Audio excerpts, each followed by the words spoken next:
Here's Simon Rosenberger down in. Oh, and this is how he got to Haywood. Just outbroke himself.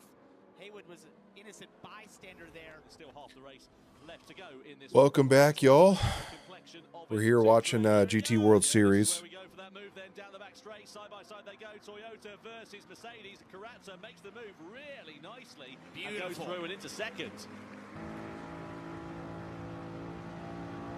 Okay, there we go. We're all set up. This looks like it starts in about 3 minutes, so I'll be right back. That's gonna go right. Watch, these are the highlights from the Mercedes goes off down into the World Series when it was in Los Angeles. So we'll be back, yo. Adriano Carrazza, and the upshot is the debutant here at Road America ends up in the gravel trap and loses a huge amount of time. Now Inestrosa is on the inside of Carrazza down into the first corner. Side by side they go. The Porsche is into the race lead. Yeah, let's have a look at Valson versus Artemoso Nunes then coming down in towards turn 10. That was a nice clean move. That's how you do it into that chicane. That's pretty. I like that one. Now the question is about Donovan Parker. Where's he going to emerge? You would imagine because he's been running clean laps and setting very fast laps at that he's going to come right out the sharp end of this. But is that going to leave him vulnerable in the final third of this race? Almost a second faster than the leaders in the last couple of laps. So he has the speed. You see him going by Haywood here down into turn 1 just with all that extra grip and the speed that Ferrari has had, trying to make up every position he can right now, pushing as hard as he can. Carrazza's had to back out of it lap after lap. It's going to take Carrazza trying to get to the inside into turn 1, firing it off in there. Oh, as he got sideways, losing a bunch of time. Yeah, the big old moment there. That's left him vulnerable here to Samuel Cardinal. So just that one mistake, we were talking about it earlier on in the race when the field was really bunched up. And now it's cost Carrazza a chance of attacking for victory and might cost him second position here at the expense of Cardinal as well. They run side by side down the back straight into the braking zone of turn 10. Cardinal with the slipstream with the advantage. Carrazza's not going to give this one up though without a fight. Yes, we are. His way back through and into second place. Carrazza closes up, but he's not quite close enough to make a move. Inestrosa defends his way into the braking zone quite nicely, parks the car on the apex, and Carrazza can't attack. And unless Inestrosa makes a mistake, all right, we come down to the final corner. Into the final turn we go at Road Atlanta. Inestrosa versus Carrazza, Porsche versus Toyota, the victory, and Inestrosa wins the grand final in Gran Turismo World Series 3 here in Los Angeles. What a fantastic drive for the Chilean.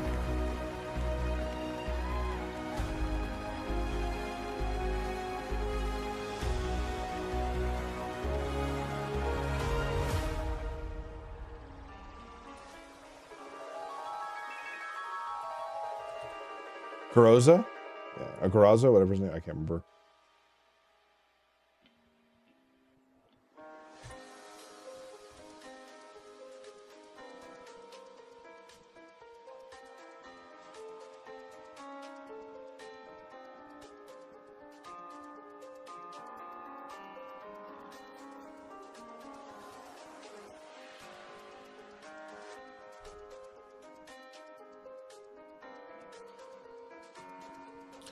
I would, so right below me here, let's do this. Right below me is where the chat would be for YouTube chat, but I don't trust that chat. I know they're moderating it, but I don't want to F me up, you know what I mean?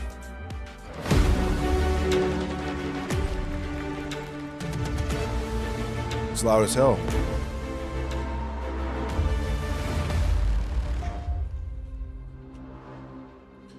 Let's go. This stream will probably be copyrighted and muted, but I don't give a fuck. Yeah.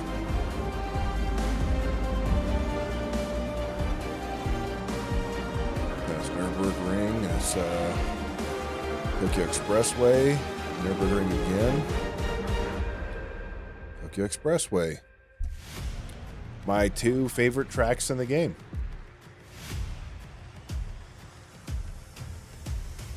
Fukuoka. Hello.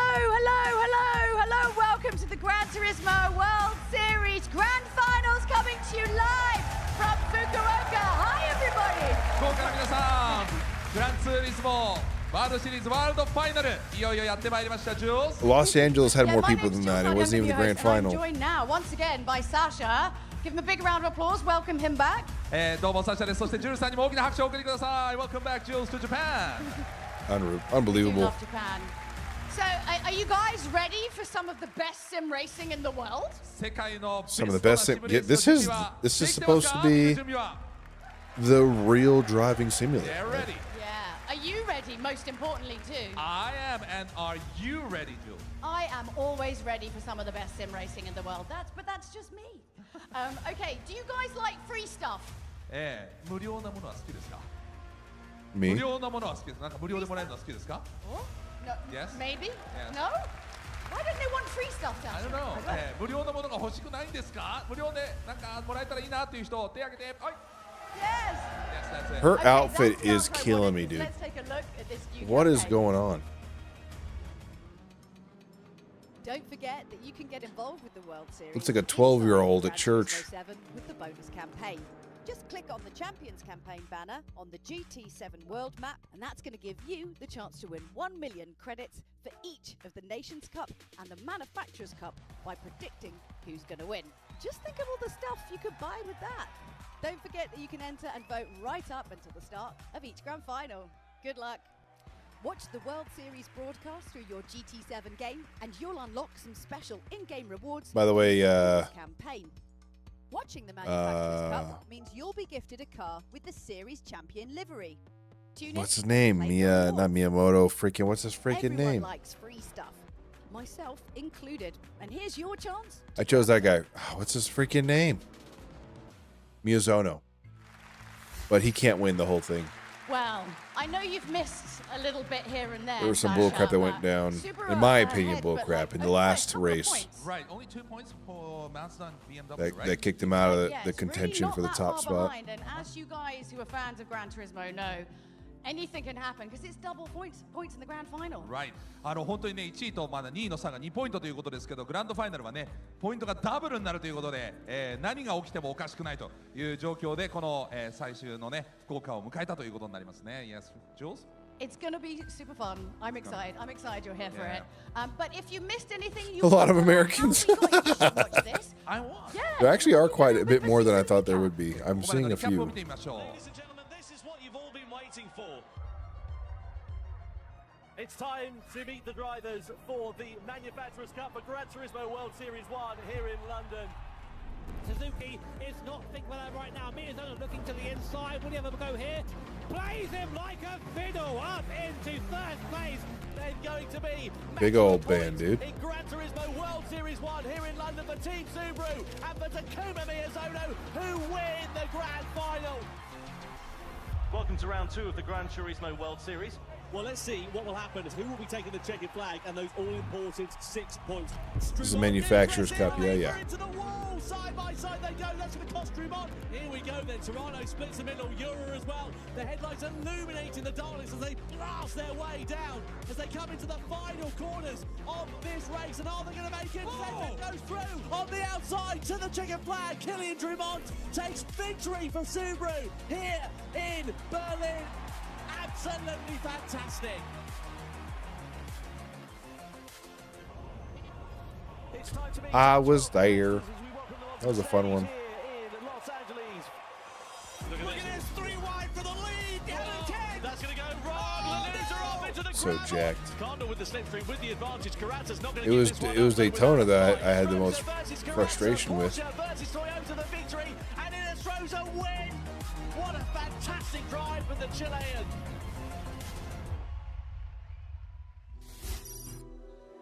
さあそれではドライバーをご紹介してまいりましょう。Now let's meet the drivers and the teams.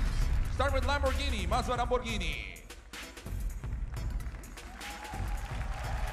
Hey, look at him. And Simon. Simon.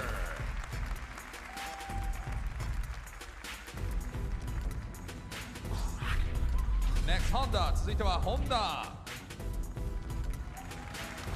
Yosuke Tsujimura, Valerio Gallo, and Trent Jeffrey. I mistaked Jeffrey for somebody else, and I felt really bad about it. And for Ferrari, Ferrari wa Hello. Jun Hashima, Joao Jesus, Donovan Parker. Welcome back in, dude.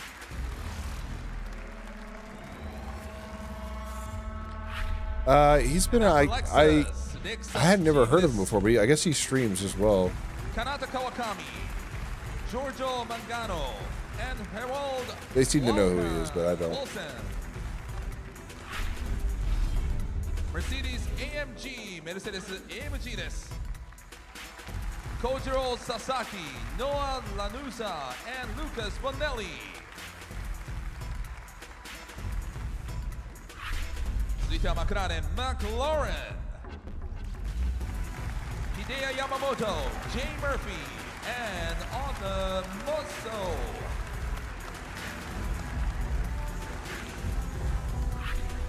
続いてはチーム日産です。Team Nissan. That's a good nap, dude. Hiroshi Okamoto, Milokai Sejak, and Celso Filho. That's what I call a fat nap. 20 minutes is good. 30 minutes is a fat nap.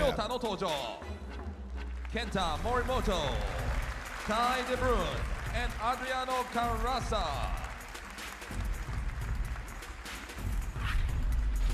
Next up, Porsche team です。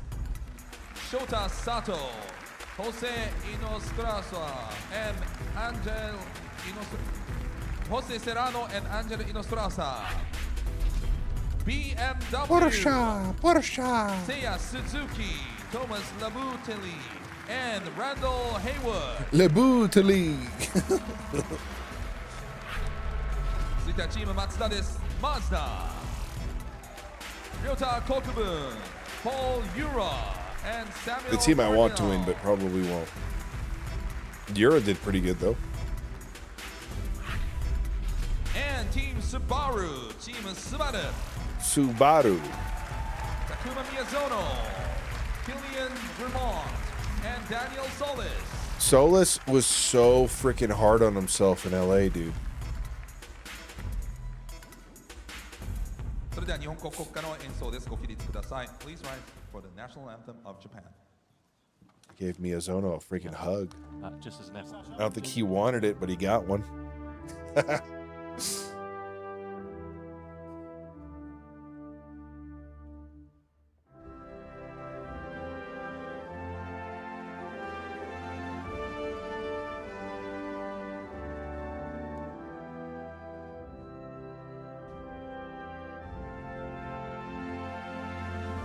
Well, this is the final bit of the folks here, huh?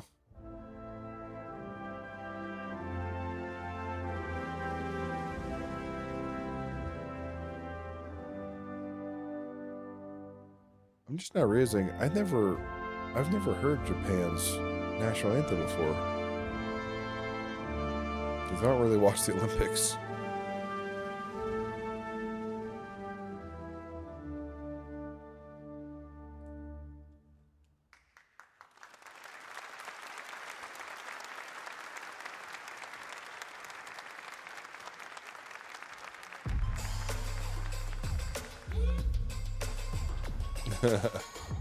There are a couple of guys that look like that though. Unfortunately. I'll grab a snack. Be right back. Fukuoka is south of Japan. I suggest you do the same. One of the most enthusiastic city in Japan. It's like a growth city with young people. Like everything is so energetic here. It's a wonderful city. I haven't been outside much yet, but I will after the event. Yeah, Where do you recommend to go? Oh, you should go to the Dazaifu Tenmangu. That's their shrine, and it's a beautiful atmosphere. So a little bit of the calm side of Japan to enjoy. Well, I think some of these guys had a little bit of respite before starting this, Yeah. but maybe now it's not so much Fukuoka on their mind; it's winning. Exactly. What do you think? I mean, you've been to our shows before. Yeah. It really is anything to play for. Yeah, the world finals are different, it's different vibe. いよいよワールドファイナルということですけれども、緊張感も高まるわけですけど、皆さんワールドファイナルズ楽しみにしてきたと思うんですけれども、さあみんな揃ってどうですか、気持ちは。今緊張感高まってますか？ Everybody's enjoying. Well, I'm excited to get this.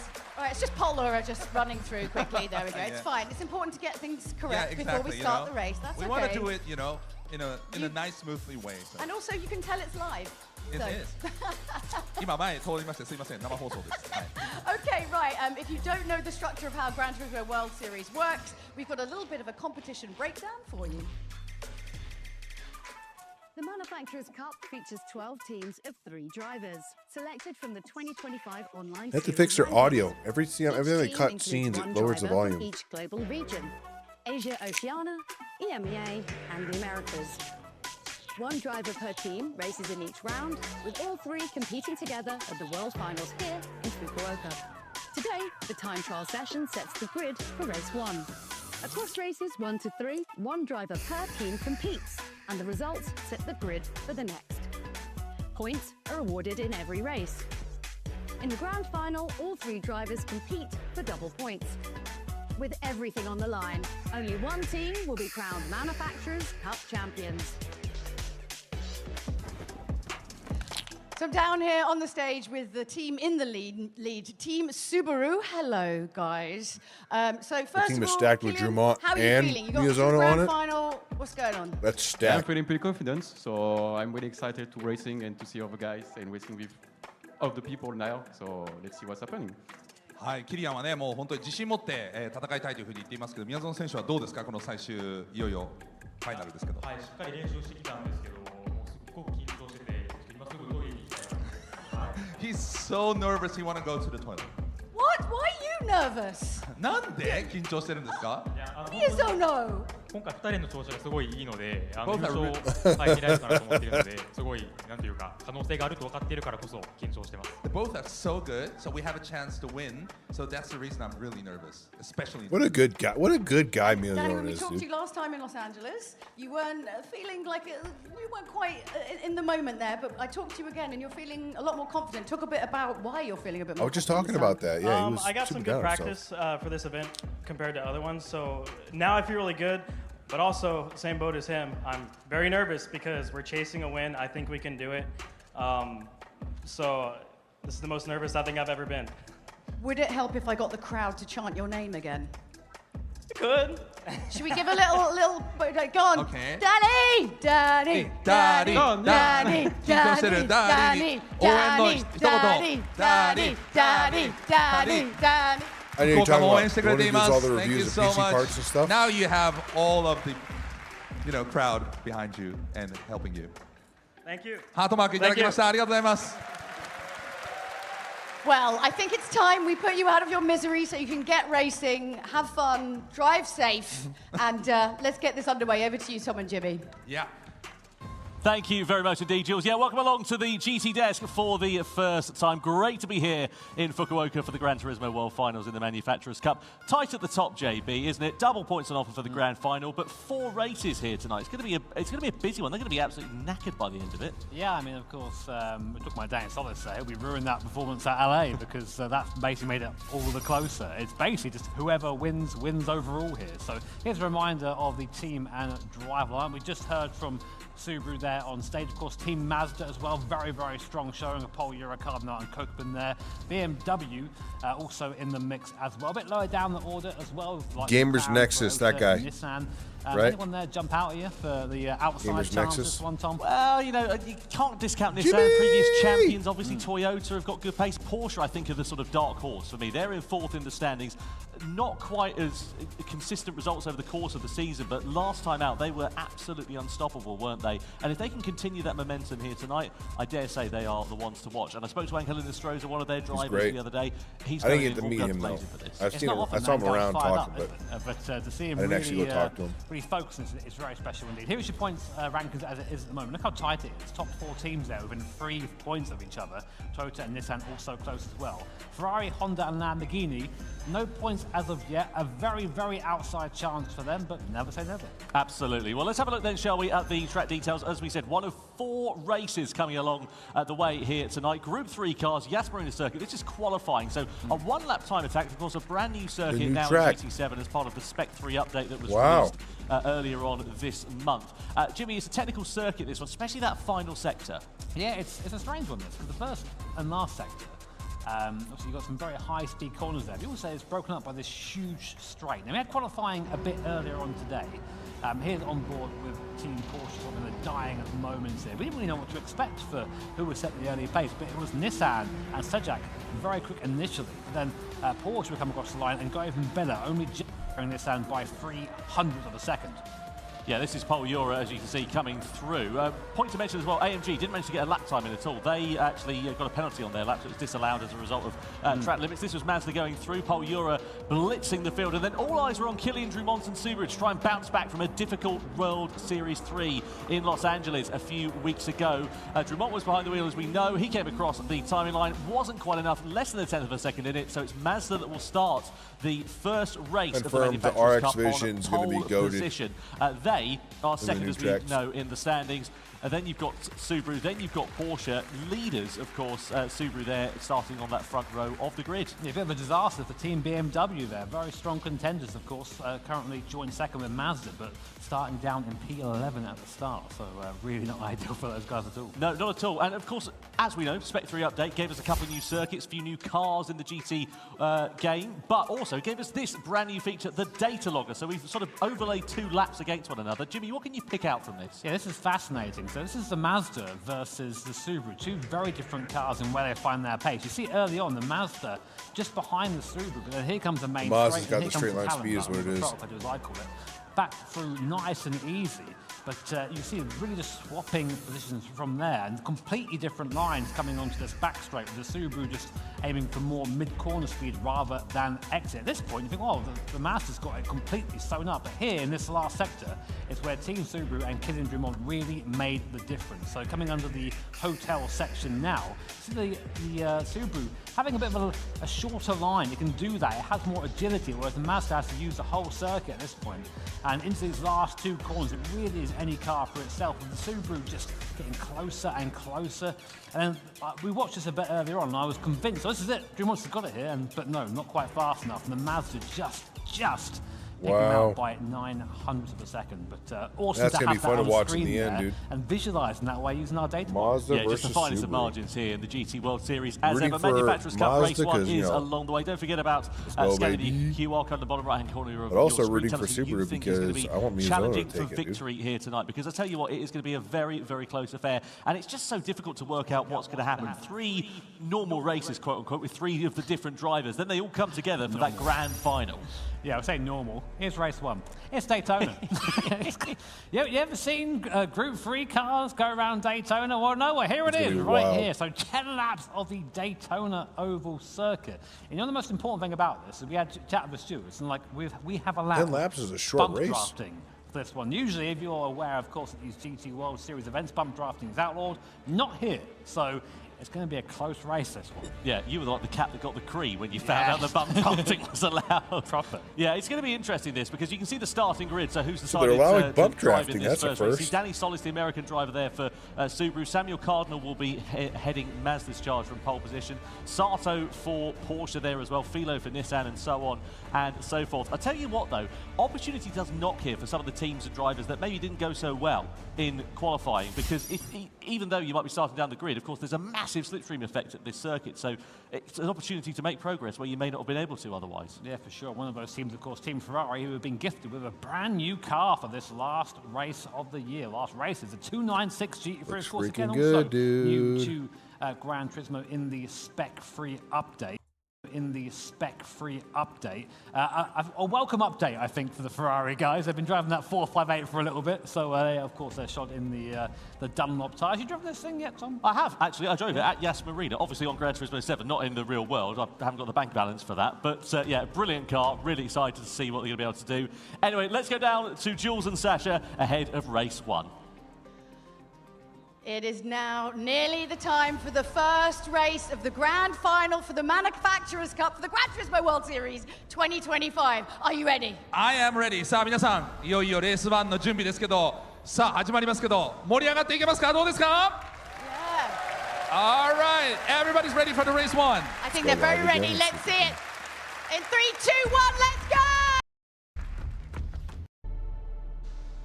So then, race 1 for the Gran Turismo World Series. Let's see how this one is going to work out then. Drivers are lined up and ready to go. Has it been lagging for you can guys? see them here at this Daytona circuit. Pole position, as we know, for Mazda. Samuel Cardinal will line this one up. Uh-oh.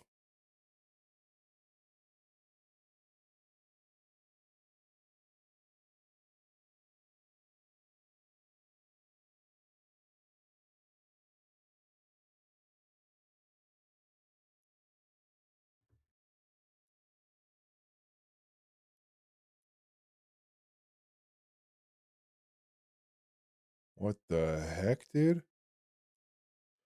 What the freaking heck?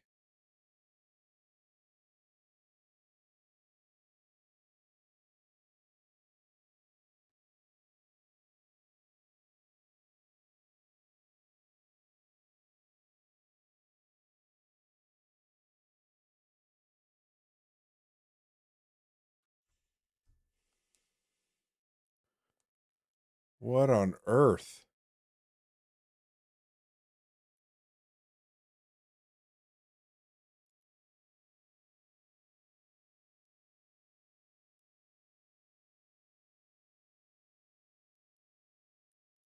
From the head of the grid. See how this one is going to work. Seas of oval in Fukuoka for the Gran Turismo World Finals. This is going to be hugely exciting to see how it is. I don't know what the freak happened there, dude. Out. That was really strange. So, let's see how this one goes then as we get ready to go racing Daytona Speedway here for Group 3 cars for the Manufacturers' Cup. Race 1 is about to go green. Mazda will lead the field across the line as we get the Manufacturers' Cup underway for the 2025 Gran Turismo World Series World Finals in Fukuoka. Mazda from Subaru, from Porsche, in towards the first corner. And of course, Mazda are punching the hole in the air for everybody else. Subaru there, you can see in the background already getting into the back of the Mazda as we come through the first corner. Here's Toyota, there's their view. They're all taking a low line be with all the through slipstream, into turn 1. Now they're going to dart out of the slipstream on this long back straight. And let's see how this one is going to work out. So Kai de Bruin, we're on board with him in the slipstream here. 5th position for him so far.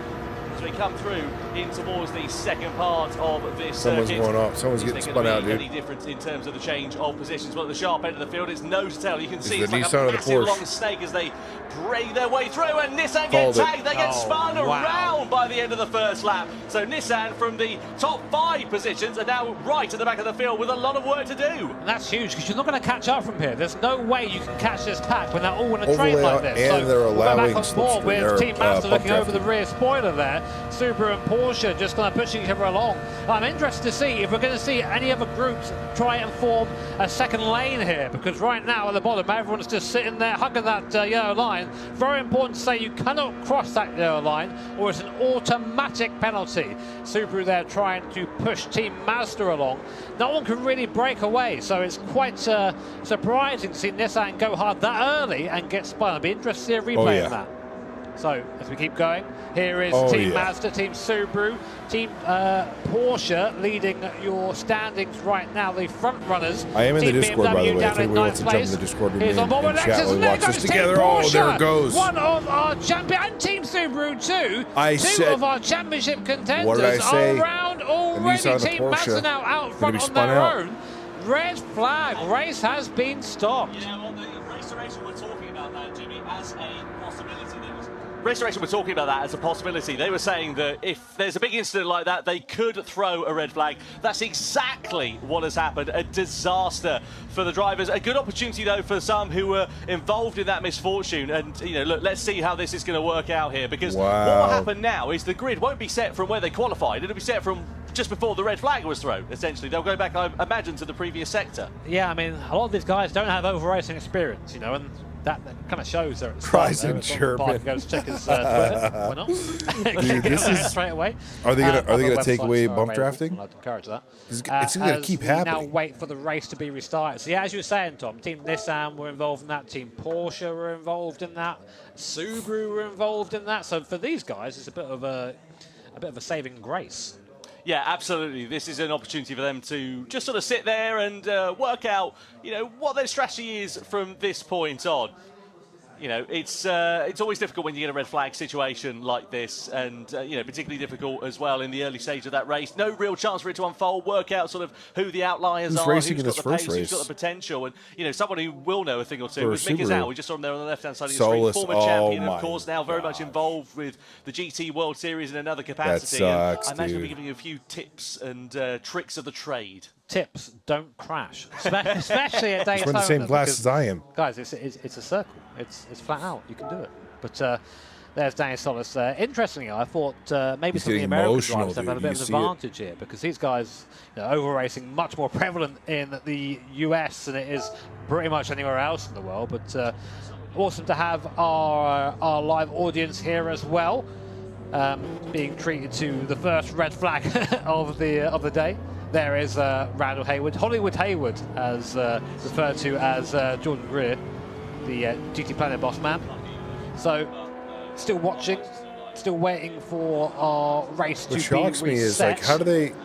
And you know, I've taken part in a few over races myself. We do this on a regular basis. Very tricky. Trickier than it looks. It's all about trying to. It's a high-speed game of chess, basically. You're just trying to put the car in the right place at the right time, and try and find someone to work with to push to the front of the field. And I do wonder if these guys maybe discuss that a bit at the front of the race. Some of the teams thinking, you know what, hey, listen, we're a bit further down the field. Let's work together and try and push through and get to the top for race one. Well, it hasn't worked for some of them, has it? Because they've ended up facing the wrong way.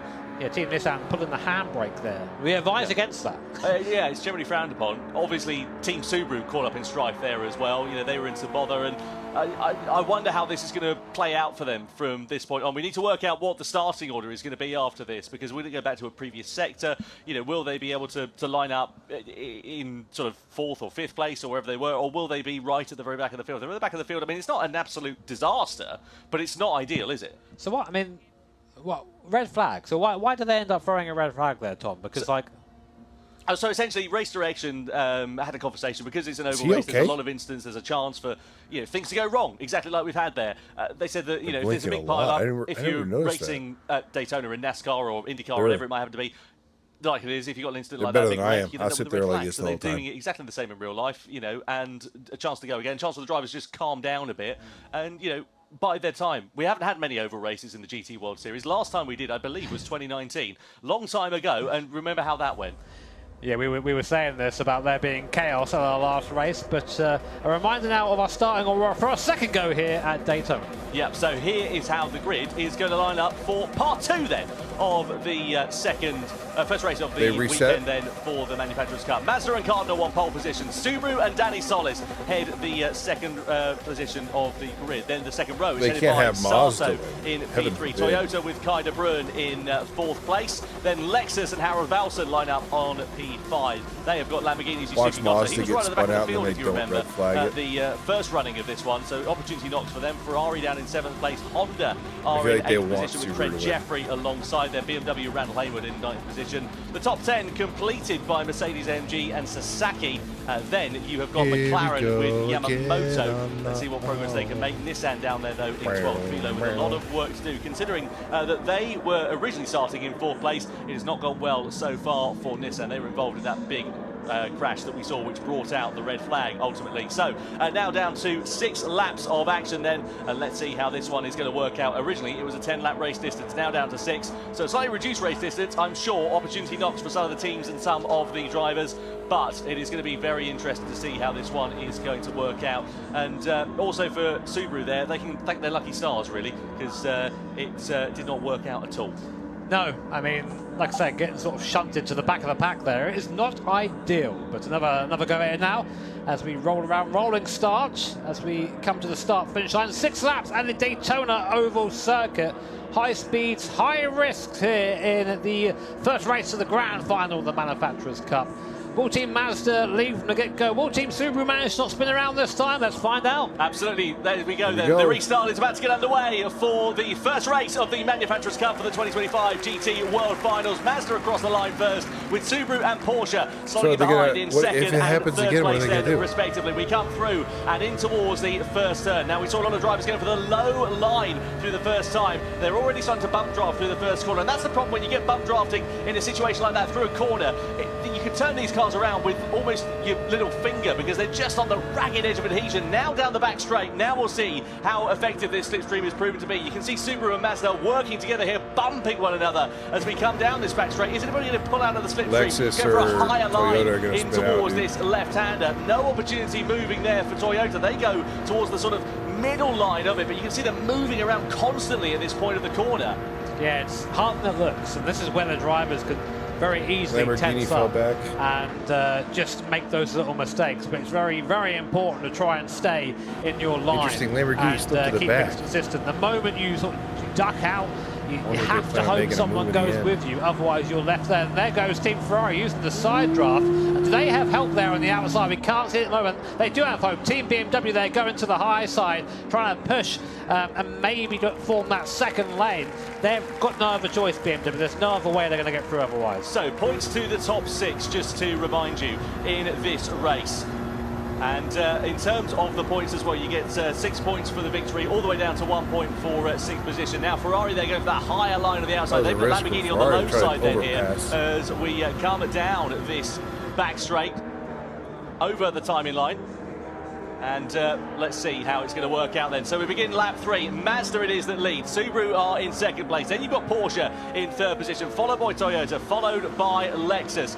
Over in towards the first turn we go. You can see bumping and barging in the sort of mid to latter pack as they sneak their way through. We're not seeing anyone going 2 by 2 through these first couple of corners. Down this back straight we go though. Are we going to see positions beginning to change hands? There's not a lot of time now. We made it further without a crash this time 10 around. laps, now down to 6 laps, and we're already at the halfway stage as we're on lap 3 here. At the moment it's still Mazda, Subaru and Porsche who lead from I didn't the realize front. how loud that was. Yeah, I mean, you have to start doing something different now. You can barely hear me. All I've seen really is the Team Ferrari.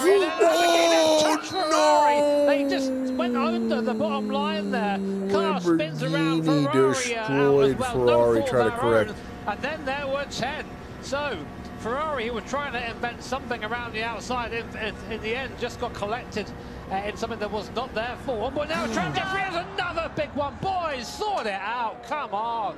Not good at all there for Trent Jeffrey. He's going to be bitterly disappointed. Sort it out. As well, You freaking hop on their broadband. Now we're starting to see the action taking place. But is it enough for Mazda and Subaru? Have they broken away into a lead? Not really, because it closes up at the end of the back straight. This so is we come through atypical. The final turn. We've all been in these daily races where they have now this. we're going to start to see Subaru beginning to. I'm surprised there hasn't been more, to be The problem with honest. that Subaru is it's very quick in technical corners. On technical Together we're circuits, stronger. in a straight line, not Who's that? necessarily so. They have to sit in the slipstream Together we're stronger.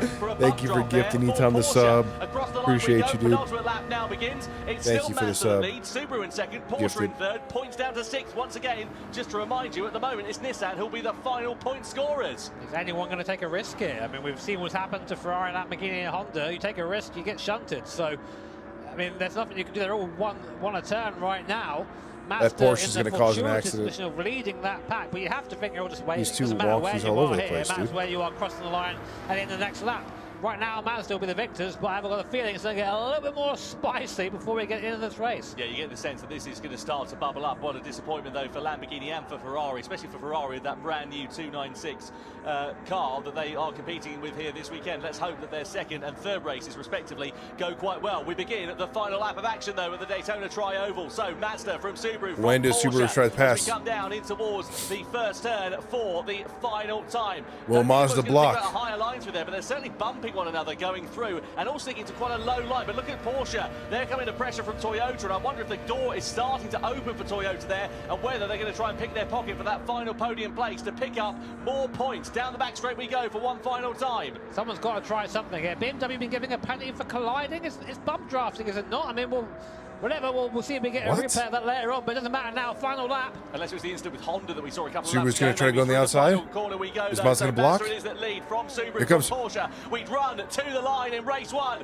of the Manufacturers' Cup World Finals here, and it's going to be first blood to Bro, that Mazda. was like Porsche the most... in 3rd place, just behind Team Subaru. Toyota are in 4th, Lexus are 5th, and the final points position is occupied by Nissan ahead of McLaren and BMW, who managed to nick the final points place despite that 1 second penalty on the final lap of racing. They should have put a pit.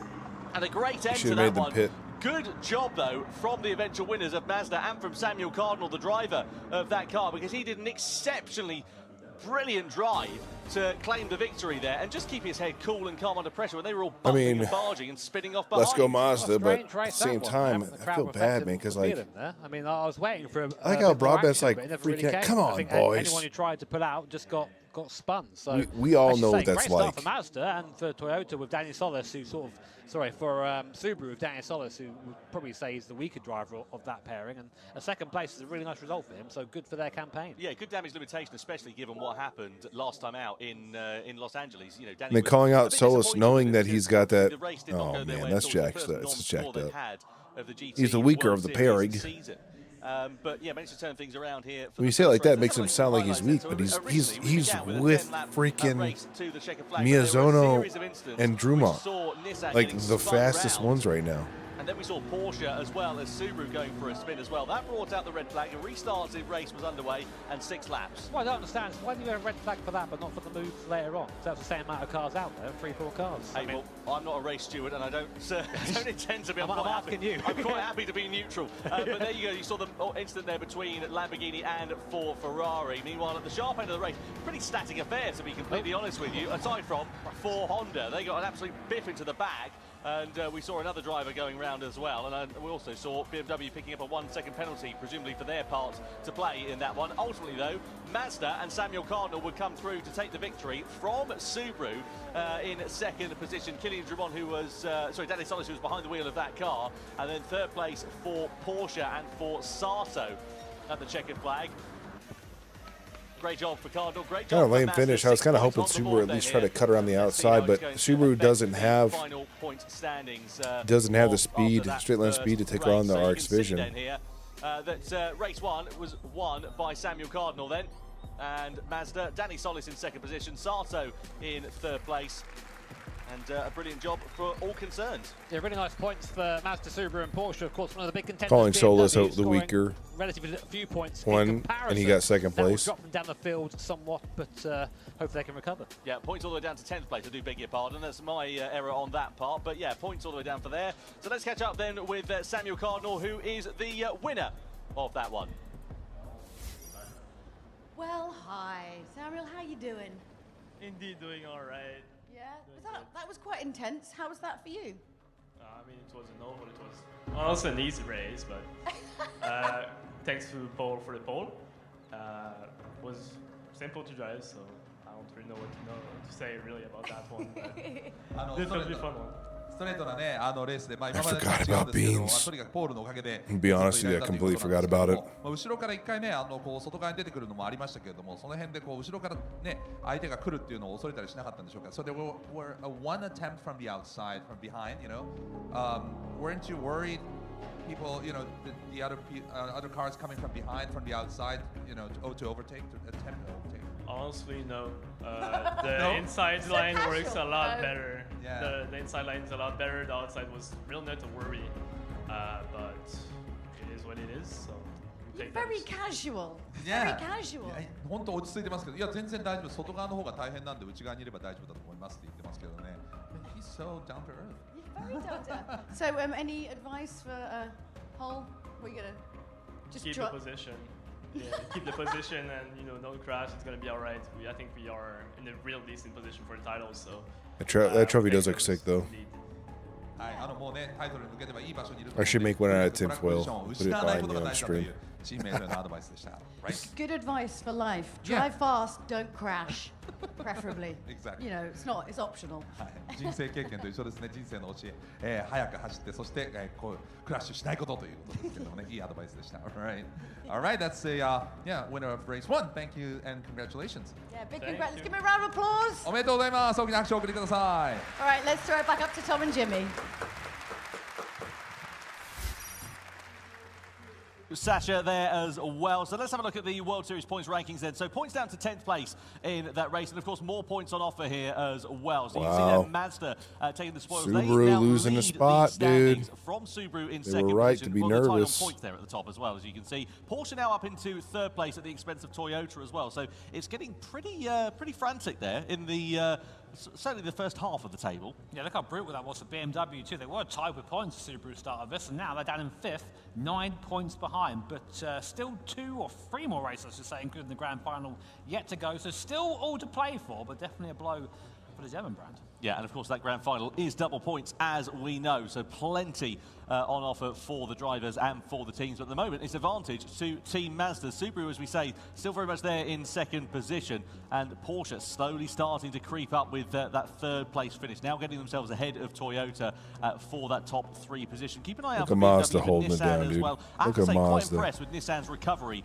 in that race. Let's not forget, they were right at the very back of the field. They managed to part the seas, as it were, for Philo, and got himself up into 6th place at the end of that one. You can see Samuel Cardinal celebrating at the end of that. He knows that his hard work at this first phase of the event is done, but there's still plenty of time for things to change. Race 2 is coming up. We are, of course, in Fukuoka, at the home of one of Polyphony Digital's 4 studios, and we had a chance to have a look around this studio yesterday. JB, what a wonderful place. That's a little treat. I tried to see if I can get hold of any goodies there, but the security is really good. I was tackled at the door, but no, amazing place to get an insight into what goes on behind the scenes here, of course, at GT. But yeah, I think our competitors enjoyed it too. Absolutely, yeah. And race 2 as well, we know that's going to be a pretty interesting, pretty exciting affair, and of course a different set of circumstances as well. I have to say that first race that we had, I was expecting a bit more at the sharp end of this one, but now we move over to the Autopolis International Racing Course. Oh, Autopolis! But as you can Autopolis. see, intermediate and heavy wet tyres, Yikers. 5 laps as well, so not a particularly long race, this one. The grid order is reflected by the race results, that's how it's defined. But, you know, wet conditions on a very technical and tight circuit with a different set of drivers as well. I don't know what's going to happen here. Yeah, for sure. I mean, we see here some drivers a bit best foot forward. A lot of cases here. Paul Ura, Miyazono, Serrano involved here as well for the top 3 drivers. But of course, having the mixed conditions means that different cars are going to do better in different circumstances. We tend to say that the mid-engine cars, they can be a bit more sketchy with that, with the weight towards the rear of the car.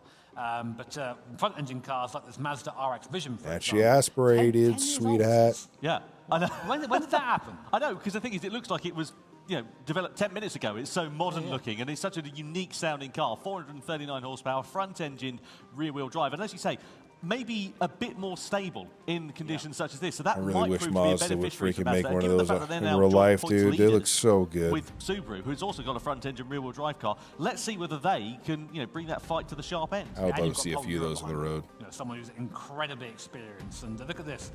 The amount of Ura talent in this image. and is far beyond Miyazono, what this is my going to be good, small dude. brain can And comprehend. then Serrano. Serrano, leader currently of the Nations Ooh, Cup. boy. You're a second in Nations Cup and a 4 billion time champion to give him Miyazono in the middle of it. Yeah, it's some proper royalty we've Oh, got in the he's GT so World awesome, Series. dude. And in Yeah, terms look at of this is Paul this Ura, of is course, we this know is that he, the got himself onto triple pole threat position right for here, Mazda dude. last time out as well in qualifying. Anyway, let's go down to This Jules race, Sasha ahead it's gonna be of interesting. race 2.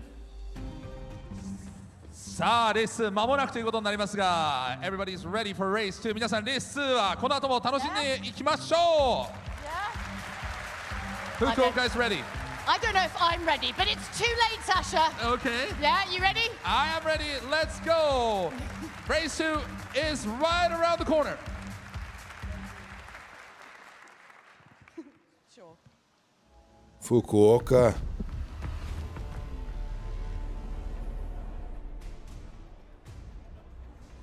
Autopolis. So then, Or are they going to have rain? Race of the Manufacturers Cup, Autopolis in the okay, wet. I'm excited And for this. Mazda took I'm first blood excited a for this. few moments ago in the We got first rain race in? of the weekend. Can We they got convert that into a freaking second win rain and in? extend the How lead much rain in the is the points question? championship? Well, it's Paul Ura who will drive for them in this second race. Takuma Miyazono will be with Subaru on the front row of the grid. Then you've got Jose Serrano for Porsche in P3. Morimoto for Toyota lines up in 4th position ahead of sure. Lexus and Kanase Kawakami in P5. Of course, former double champions. Then Nissan How many also people former crash in Manufacturers Cup champions T1? lining up P6. Arthur Mosso is 7th on the grid, and BMW with Thomas Laboutelet lining up in P8. Mercedes-AMG and Lucas Bonelli lining up in 9th position, and P10 is Honda with Sujimura.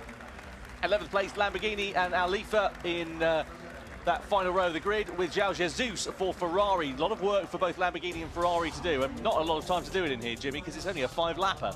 Yeah, I mean, this is going to be tricky for the guys here because they're going to have to try and experiment with grip 5 levels. laps is kind of short, but I mean, they are something they've not had trying to the host chance the to event do within so a certain yet. amount of time, so I get it. Autopolis is a tricky Especially since circuit they have 3 different for the best races of for one times, for and each into the fact driver. now that you're wet conditions, a spray from the car in front of you lower down the field. I mean, Paul Ura's in pole position in two ways, really. One, he's literally there, and two, he hasn't got that spray to deal with, so he gets a much easier job going down to T1 for the first time. But interesting to see which cars and which teams really make the most of these conditions. Well, just a reminder, points, of course, awarded down to 10th place in this race. 12 points on offer for the victor, 10 points for second, 8 points down to third, and then, of course, as we know, points all the way down to P10, and double points for the grand final. In terms of double points, a little bit more than that, actually, because it's 24 points in total for the victory. But more on that a little bit later. Let's get ready, though, to go for race 2 of the Manufacturers' Cup here in Fukuoka. It's time to go racing at the Autopolis Raceway with Mazda across the line first, from Subaru, from Porsche, as we come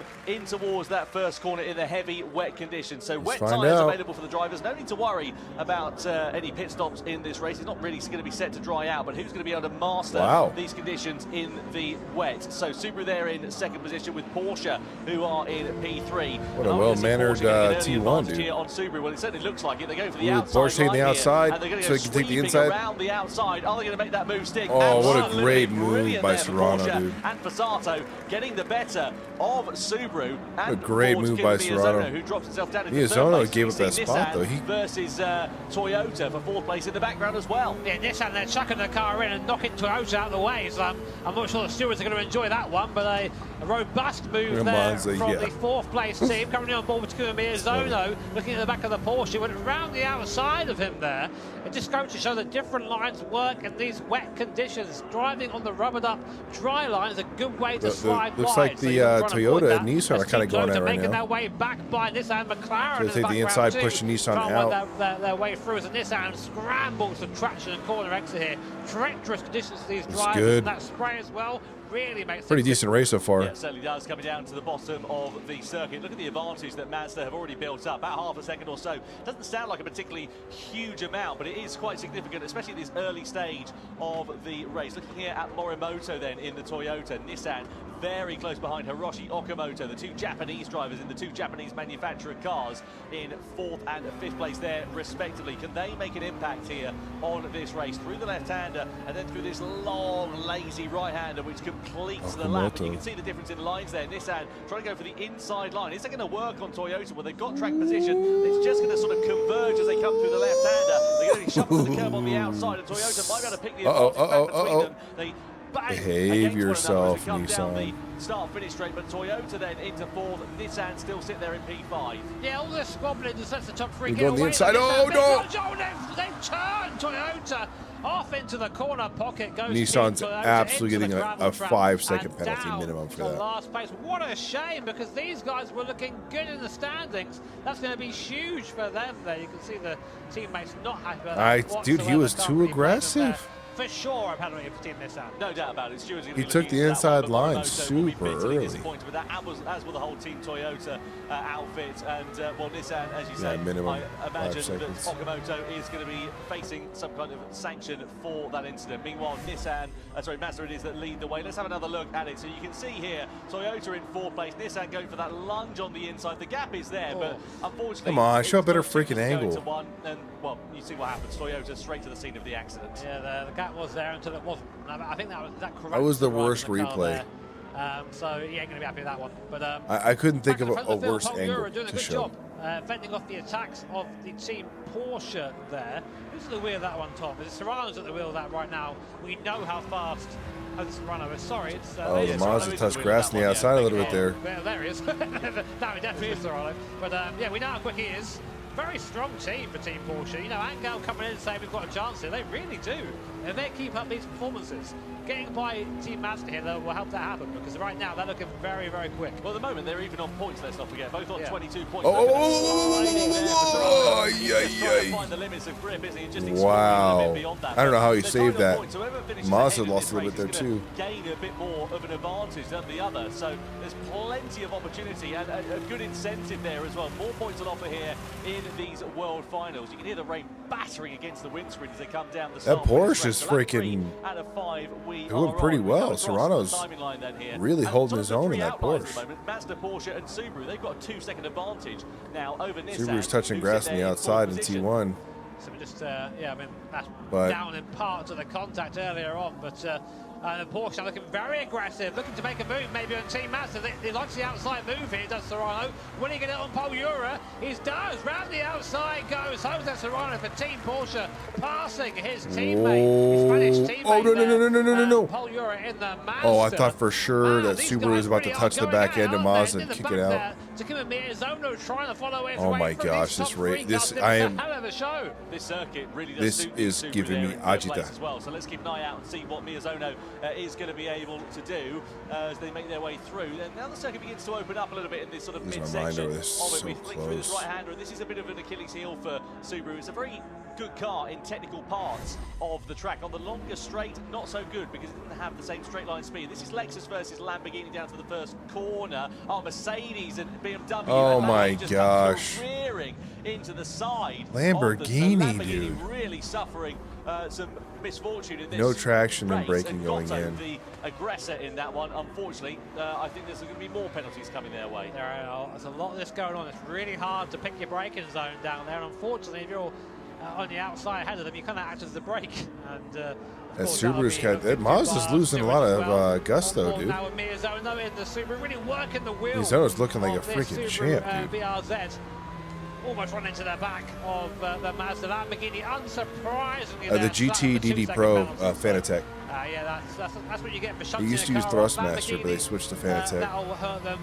Well, to be honest, they're 7th now, but 2 seconds to put them down to about where AMG is. Mazda should pull away, but it's in the slip, so probably runs not. Out a puff on the straights, but very light, very agile. In that draft, actually, wasn't falling back too much. No, okay, the slip through at the moment. Let's see whether Miyazono can use that to his advantage coming down towards the first corner. Mercedes and BMW under investigation there as well. Still nothing on Nissan and the contact that we saw in towards that first corner as to whether they're going to be picking up a penalty for their part in the incident. BMW look like they're out of this one though. Let's go. As has not come across the line in a fair amount of time. We come through this left-hander though. We're now on the penultimate lap of racing. Mazda's slowing. I think the Mazda's getting slower each lap. And now are we going to start to see Miyazono coming through? There is BMW, there is Labusle, who clearly looks to be suffering from Miyazono's got to be really careful. If he touches that Mazda too much, he's going to spin on. He'll get a pen for that. Of the circuit, but I have to say, Jimmy, the rain intensity looks to have decreased somewhat in the sort of latter stages of this race. I don't think the circuit's going to dry up significantly, but it's definitely a bit less heavier in terms of the rainfall than it was a couple of laps ago. Yeah, I should say, Tom, I think it's... honestly, I think it'd be a firmware update. So much towards the end of the race. There is a really they have to get a license for PlayStation to use on there. You can see going into this hairpin there, the lock that Paul Ura and that Mazda just crossing the wheel over, trying to get some or they want to, or not a different, totally different thing. And it's been a great race from Jose Serrano and that Porsche, really showing what that car can do in these conditions and flirting with danger, touching those curves in the wet, always a little bit scary, but not for these guys, proper pros here as we watch Miyazono again. This is where this car is strong, this Subaru, really quick for these last couple of corners, but what can he do about it? Yeah, that is the question. Lamborghini and Ferrari exchanging positions there. Mercedes picking up a penalty for their part in a collision, presumably with BMW. On board we ride, though, with Takuma Miyazono. We come through the left-hander in towards the final 2 corners of this circuit to begin the last lap of racing. And Porsche and Serrano now just beginning to build a little bit of a cushion, actually, over Mazda and Subaru. And I wonder if that might just be enough for them to not come under any real threat on this final lap, which we now begin with Porsche leading from Mazda, from Subaru. That's your top 3. Yeah, a little wiggle there from Miyazono, so that's really going to hurt him going on to this lap. So, last lap of the second race here at Fukuoka. Team Porsche leading by 6/10 from Team Mazda. Can Ura pull something out? Third place. We're on board now. Miyazono. Give Serrano, it's catch up to Serrano just slowly but surely. Having sort of lunge here, and he's got a big strength to contend with, but we know this car doesn't really do too well with. But he's really fast, Miyazono. He can really make this thing work if he can just find the line.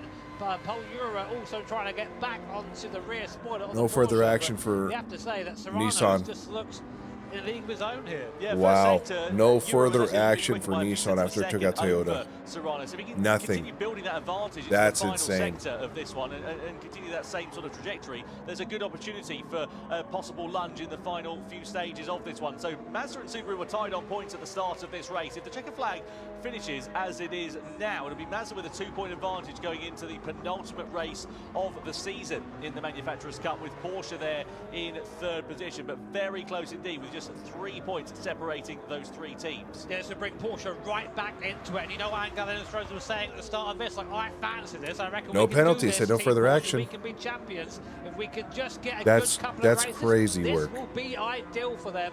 Only a few more corners separate Porsche and Jose Serrano from a win here in race 2. Jura again a tenth of a second faster, gap down to just under half a second now, so it just takes that one. Oh my mistake gosh. from Jose Serrano at the sharp end of this one.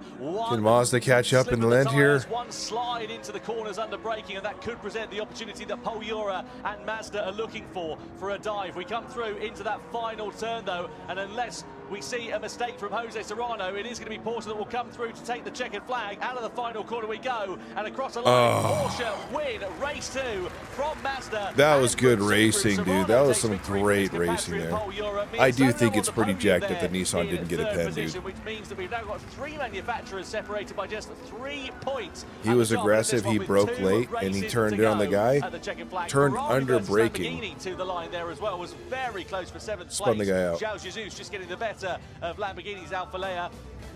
But what a race from Paul Jura and from Jose Serrano. Ultimately, a very controlled race from Porsche Serrano. guy's Once real he got his way excited about through that. That around makes the sense. outside for the race lead, he just never looked like he was bothered again. But how close was that? Less than 2 tenths at the end there. So definitely chased home was Jose Serrano by his compatriot Paul Jura. But you'll see it now why we've had such Spanish domination this year. These guys just incredibly fast. And for Team Porsche, that's huge. That really puts them properly in contention now. We've got 3 teams starting to pull away from the rest. Mazda, Subaru and Porsche with only 2 more races left this year. Yep, so 32 points now for Mazda, 30 points for Subaru and 29 points for Porsche. They're your sort of outliers, really. Of course, another opportunity for 12 points on offer in this 3rd race. And then we go up to double points for that for the grand final as well. So let's see how that one is going to work out. Well, time for reflection after that 2nd race. Wet conditions at the Autopolis Raceway, and Mazda initially led this one from Subaru, from Porsche, but Serrano was not taking things lying down. Even what a race from Serrano, dude. Tires, he was around the outside of Subaru for 2nd place. Given Miyazono didn't really know which way he was going and which way he came from. We saw some drama though between Toyota and between Nissan. They had a bit of hip and shoulder going through the final sector, and that ultimately set them on a trajectory. Maybe because Toyota was being more aggressive. Toyota versus Nissan. Nissan diving to the inside line. Ultimately, it said it looks like Toyota tried to turn in earlier to cut him off. There wasn't contact. Maybe the Toyota just got on the brakes, but there definitely was contact here. Hits the Lamborghini, getting it all wrong, hitting the BMW into the Mercedes. The Mercedes there, and Benelli just an unfortunate victim in all of that.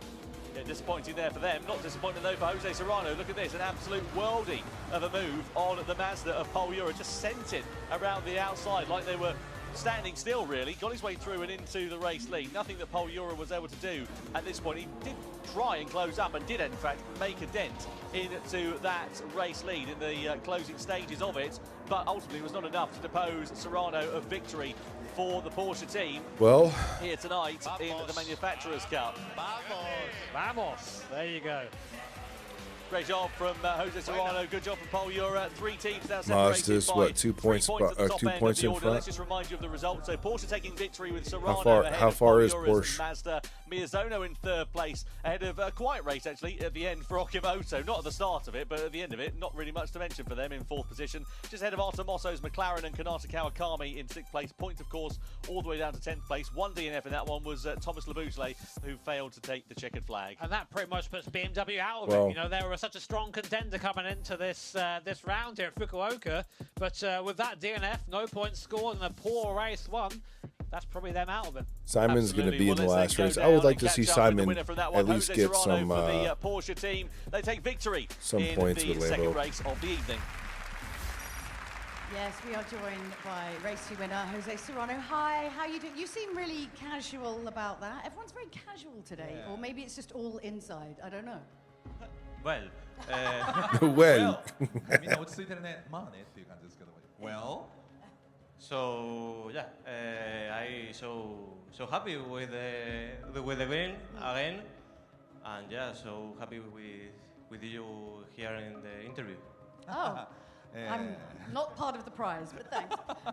勝てて嬉しいのとね、インタビューされて嬉しいよって言われて、いや商品の一つでは私はないんだけれどもねって言ってますけども、ね、オーバーテイクがすごかったんですけど、雨の中のオーバーテイクリスクもあったと思うんですが、so there was a lot of risk, you know, overtaking in the rain, but you went there. Yeah, you managed to do it. I don't know how I could. I like the rain a lot, so I was very confident with the rain and also with the boards. So it's a perfect combo for me.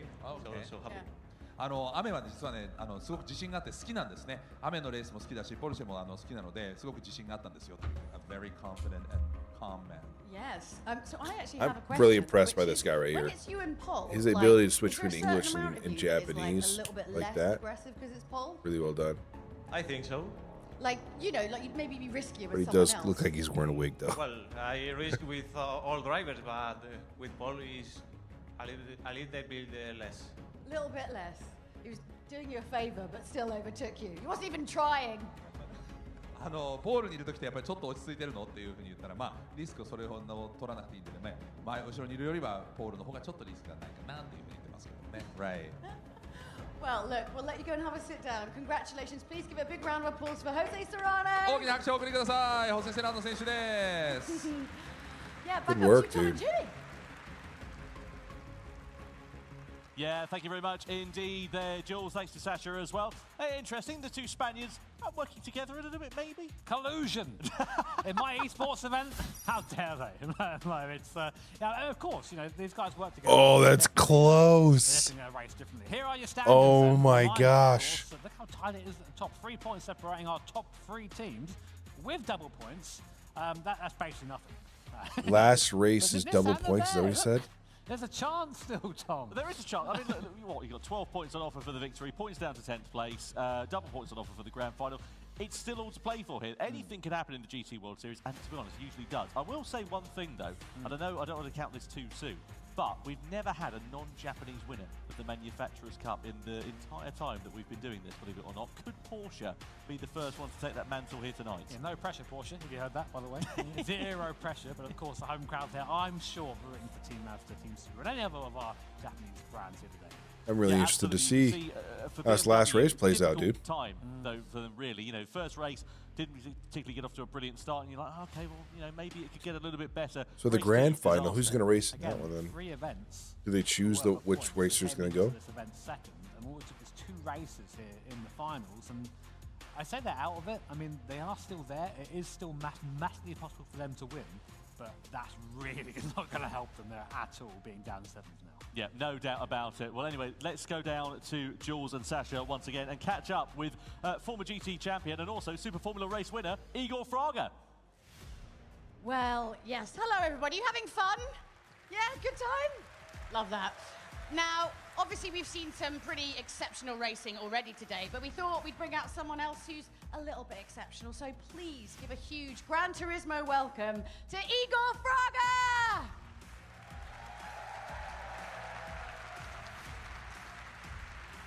Hi. Hey. How are you? I'm really good. I'm so happy to be in the Gran Turismo World Finals here. I mean, I've been racing here for 6 years or more. Yeah. So yeah, even if I'm not competing here, it's always a pleasure to be in these events. You're in Japanese. You're in an extra good mood at the moment, and why is that? Yeah, of course. I mean, did you guys hear he won the championship for Super Formula? I was able to achieve my very first victory there, being in the rookie season as well. So yeah, I'm super happy to be able to come here like that. I mean, it's really impressive. You must be so happy. But I want to say, you might have to translate a little bit this bit. But do you remember maybe February of March this year? I made a bet with you. Yeah, with the Ayrton Senna jumper, right? Yeah. You can explain. Yeah, so まあジュリアさんと駆けしたんですけど、僕が優勝したらアイルトン・セナのジャンパーを僕がもらえるっていう、はい。それで It's my favorite jumper, And I bet him if he got a podium in Super Formula that I would give it to him. 本当は表彰台でもらえるっていうところだったんですけど、茂木の第3戦でもう達成しちゃってなんかつまんないなみたいなことを言ってましたね。But like a month It is really later, cool he though gets the podium, and I'm like, that what? in his rookie year in Super Formula, he won the championship. Yes, but yeah, I'm super happy. I think the season So happy also for Igor. went really well. I think. No, you can stop talking about Super Formula because you know what? We've got the jumper. That's way more important. Oh, thank you. This, you have to show them the greatest jumper in the world. Just take it off. Here we go. This is my favorite jumper. I'm very sad. Here we go. I'll take it. It is the best jumper in the world. Turn it around. Turn it around.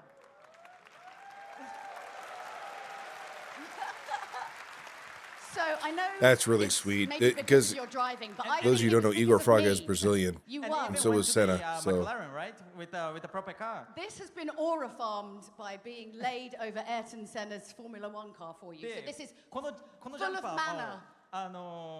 ジュリアさんがマクラーレンの仕事に行った時にマクラーレンの本部になんか連れて行ったみたいで、アイルトン・セナの車の付近にもなんか置かれたそうで、はい、そういうなんかパワーがあるものらしいです。はい。You're going to have to win double this year now for this, but let's give him a huge round of applause. It's Igor Fraga! Thank you so much. Let's throw it up to Tom and Jimmy. it's hard to hate the guy. It's hard to hate the guy. Thank you very much, Jules. Thanks to Igor Fraga. What a lovely, wholesome moment that is. I'm going to do the same by, I don't know, put my GT shirt over a Dacia Sandero for you or something like that. See if that's aura. What is Broadbent doing right now? Also, I haven't seen his he thinks he's what, Craven the Hunter? Go on, Igor. I love a bit of that. Amazing. It was brutal. He thinks he's Legolas. Legolas. I'm really excited to see what is this hair thing he's got going on? The Manufacturers Cup. Just getting back to action that's happening here tonight. So Sardinia Road Track A, Group 3 cars, of course. Oh, this medium dude. Tires, 7 laps for this one, and of course a new set of 4 times tire wear. Now, as you can see here, Jimmy, a pretty fast track at some points, but a lot of heavy braking zones as well. Yeah, it's been a while since I've been to Sardinia, one of these events. I mean, that second to last corner is one of the sort of giga overtaking zones there, but it's actually quite hard to get by around here, outside of the slipstream path. So, in a Stroza in the car for Team Porsche, Kokubun, of course, ex-champion as well, in Team Mazda, and Killian Drumont for Team Superman. Dude, this could not be more exciting right now, dude. Mikołaj Sejak in the Nissan. Yeah. He has been really quick when we've seen him in the GT World Series up until now. And he just seems to have something about him. If he's going to be There's Simon in 8th, racing for Lambo. Like, I mean, every time we see him, Lamborghini. Quicker, and he really has the handling of that GTR. So definitely one to watch. And again, Nissan currently 4th in the standings. One to watch for sure. Absolutely. There may be a few points behind. Anything can happen, and it can change very quickly. Here's a look at the Toyota GR Supra Racing concept. You can see a car that would be competing in the real world if it actually existed, but it doesn't exist in the real world. It does here, though, in the world of Gran Turismo. What a car this is. We absolutely love it. The drivers love it, and it has been a very quick car, and of course a former champion car in the Manufacturers Cup. Yeah, twice. So it's very, very quick in 2019 2021. You can see by the signal side of the car there as well. Shame we didn't make this in real life, to be honest. I would love to have seen that lapping around the Nürburgring, but probably better for me if we didn't. Here are who makes the liveries for them? Who makes? That's what I want to know. Angel's been around for a very long time, of course. Very quick driver, winner in LA for Team Porsche. Kokubun, the first event, I think it was in Tokyo in 2018. He won that a long, long time ago now, getting old.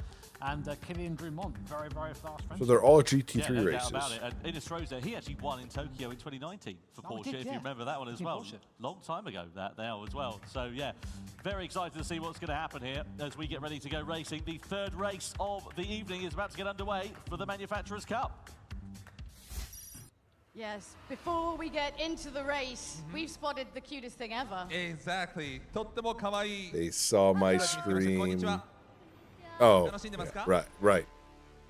They saw that the girl, yeah. Mm-hmm. Are you ready? Yay!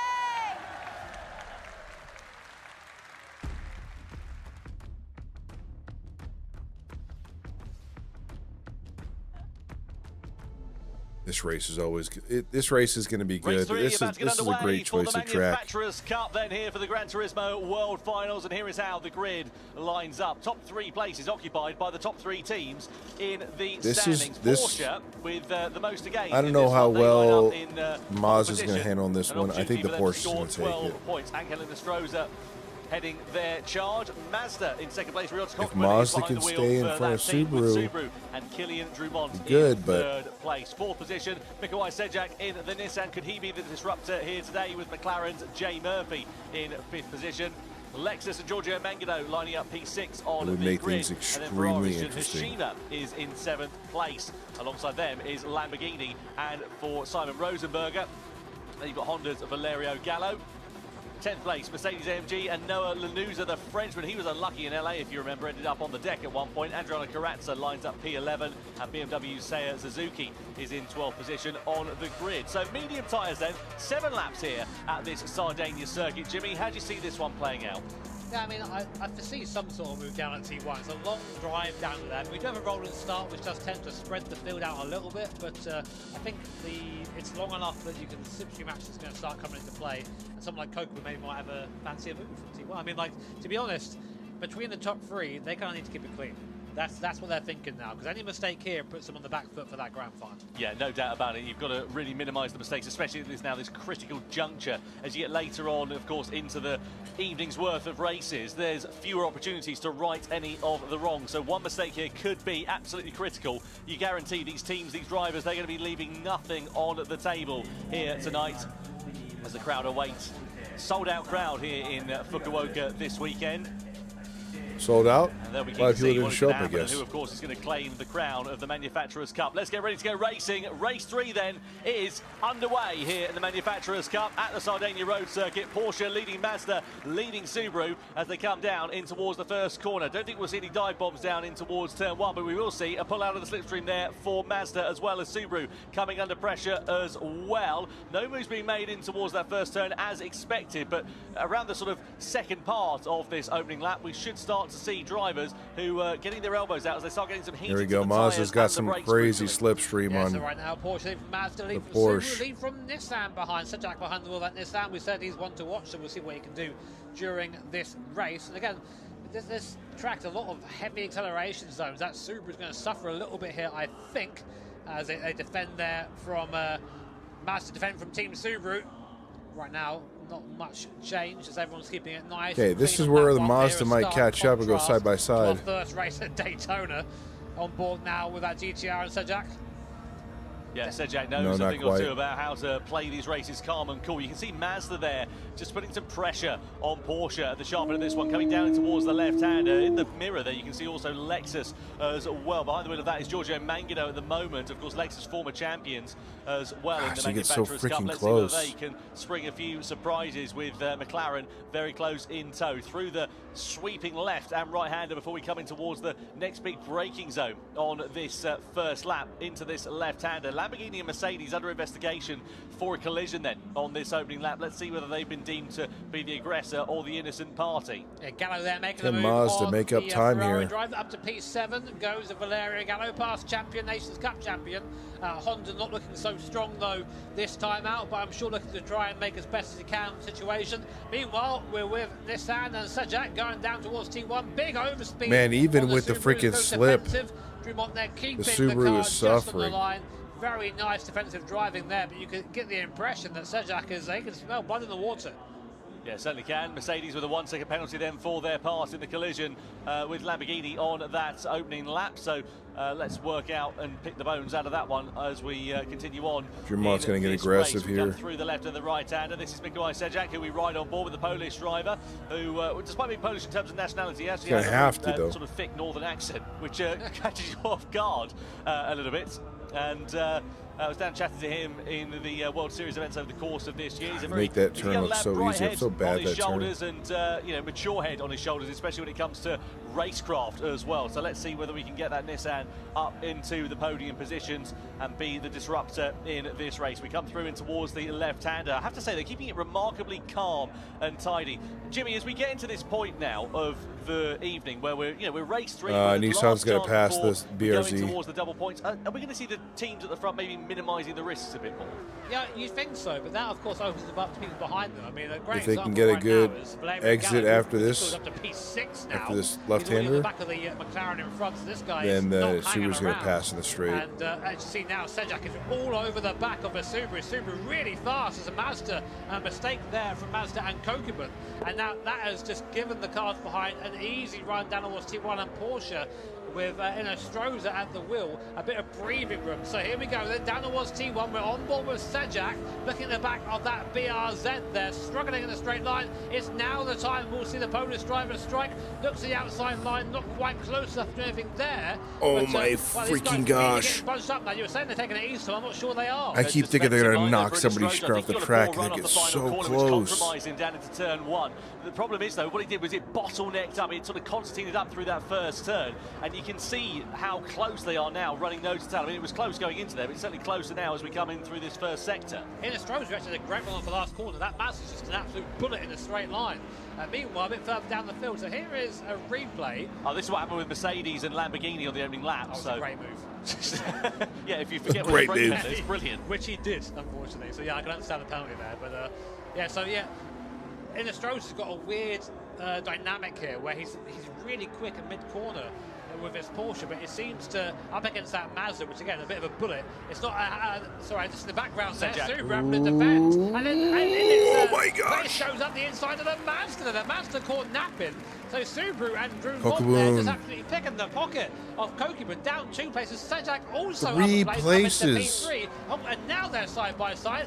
And Gallo tries to get involved as well. Yeah, this is now all starting to kick off, isn't it? We're sort of getting towards the mid stages of this race, and all the while they start squabbling, that is music to the ears of Angel Stroza. He's leading the race. Half a second is the advantage. If they continue battling like this, it will give them a chance to break away. This is ideal, really, because the Subaru is not fast down the straight, so it's now going to be the cork in the bottle for the cars behind. So that, as you say, sort of gives Stroza a little bit of breathing room. On board for the Mazda now. Look at the speed of this thing down the straight in the draft Nissan.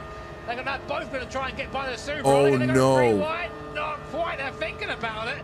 Nissan there, Sejak just about being held off by the Subaru. Yeah, oh, the cutback. Oh, what ridiculous freaking handling. The follow through too. Trying to do on the inside then, and keep an eye out for Honda with Valerio Gallo, who is oh behind the wheel as well. My goodness gracious. Honda versus Subaru. Oh, the Nissan's off. There a bit of contact there as they came through in towards the left-hander. The upshot is the Polish driver goes tumbling down the order. He was in 2nd place. He's now down to 7th place. And look at what it's done for Porsche and for Angel Stroza. He's now got a 1.6-second advantage as they all start squabbling amongst one another, and a 1-second penalty there for Toyota as well. Valerio Gallo in that Honda started this race in 9th position. Where'd Honda come from? Great drive there from the 2020 Nations Cup champion. Amazing run by him. No, sorry, 2021.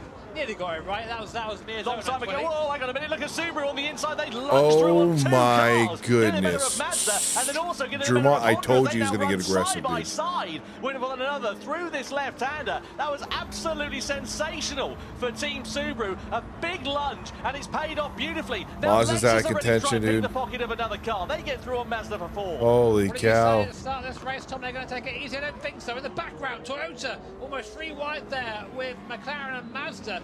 Mazda plummeting down the order. This is horrible for their championship at the moment. So Porsche and Angel Stroza is just laughing all the way to the back. 2.4 seconds now is the gap as Subaru and Honda battle it out still.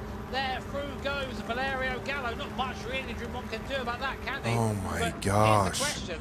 Are they going to keep squabbling, or does Gallo have the pace to catch that Porsche in front? Well, the problem here for Drummond is obviously he was the cork in the bottle. So now that Valerio Gallo's Drummond's going to take the inside at the top of the hill, he's the able to left-hander. keep the pace with the Honda and live with it in a straight line. He's going to start dropping back. That might pop him into the clutches of Lexus. It might pop into the clutches of McLaren. It could be even worse here for Kylian Drummond. But you can see what it means, though, for Porsche at the moment. If the checker flag fell now, it would be a dream start to the grand final with a 3-point advantage over over Subaru and even more over the Mazda team as well, who've dropped down into 6th place. Maybe you've got to just manifest it. Maybe that's the trick. Angel saying, you know what, we're going to win this. There it is. Yeah, I went for a walk with him yesterday. He was so calm, so focused, and so ready to go out and win. Here it comes. We're leaving nothing on the table. We are here to win, and that is exactly Oh, I what thought we're Dramont gonna would do. take the He was inside a lot man harder that than was that. absolutely unwavering in the confidence that was underneath him, and that is proving to be absolutely justified here tonight. Yeah, so right now, Gallo is he's kind of very slowly catching in Astroza, not by a lot. Only a couple of laps left in this race here at Sardinia, so really interesting back on this circuit. I've got to admit, I thought we'd have a bit of a quiet one here, but it's been anything but that so far. Fast lap of the race, a BMW and Seiya Suzuki down in P7, so he's quick, but he needs to go a bit quicker than that, I think. Yeah, the problem is their championship challenge has really fallen apart like a cheap watch, courtesy of one race. Mazda. Why do you look at me when you say that? Bad exit. I can see what you've got on your wrist. Across the timeline we go. McLaren versus Lexus side by side with one another as we come down the start-finish straight in towards the left-hander as we go over the crest of the hill. Lexus on the inside, McLaren on the outside then. So Mangano versus Murphy in the Lexus versus the McLaren. Mazda and Cockburn ready to try and pick their pocket as well. That'll be damage limitation there for Cockburn as they try to ascend their way back up the order following the early dramas that they have suffered. As they flick it through in towards the right-hander, it all stays pretty stagnant in terms of the positions for now. Let's have a look at this battle then with Mazda. So this is a lunge to the inside. And I don't know if there was contact there. It just looked like Cedric outbraked himself from that angle, at least, certainly. I think they both did. Like, there wasn't any clear moving of the car there, but I'm sure Cedric will have his own opinions on what happened there as well. Astroza's just freaking cruising. For Mazda and team and Cockburn, he really needs to invent something now because he's down in 6th place. He needs better points than this. Lexus and McLaren side by side. Still, that McLaren's getting put on the grass. Yep, why'd you go? And then it comes back on and hits the Mazda there. Cockburn into the barrier goes Team McLaren. I mean, there's a saying in karting, which is outside is suicide, and he tried it there and he got shown the door, didn't he?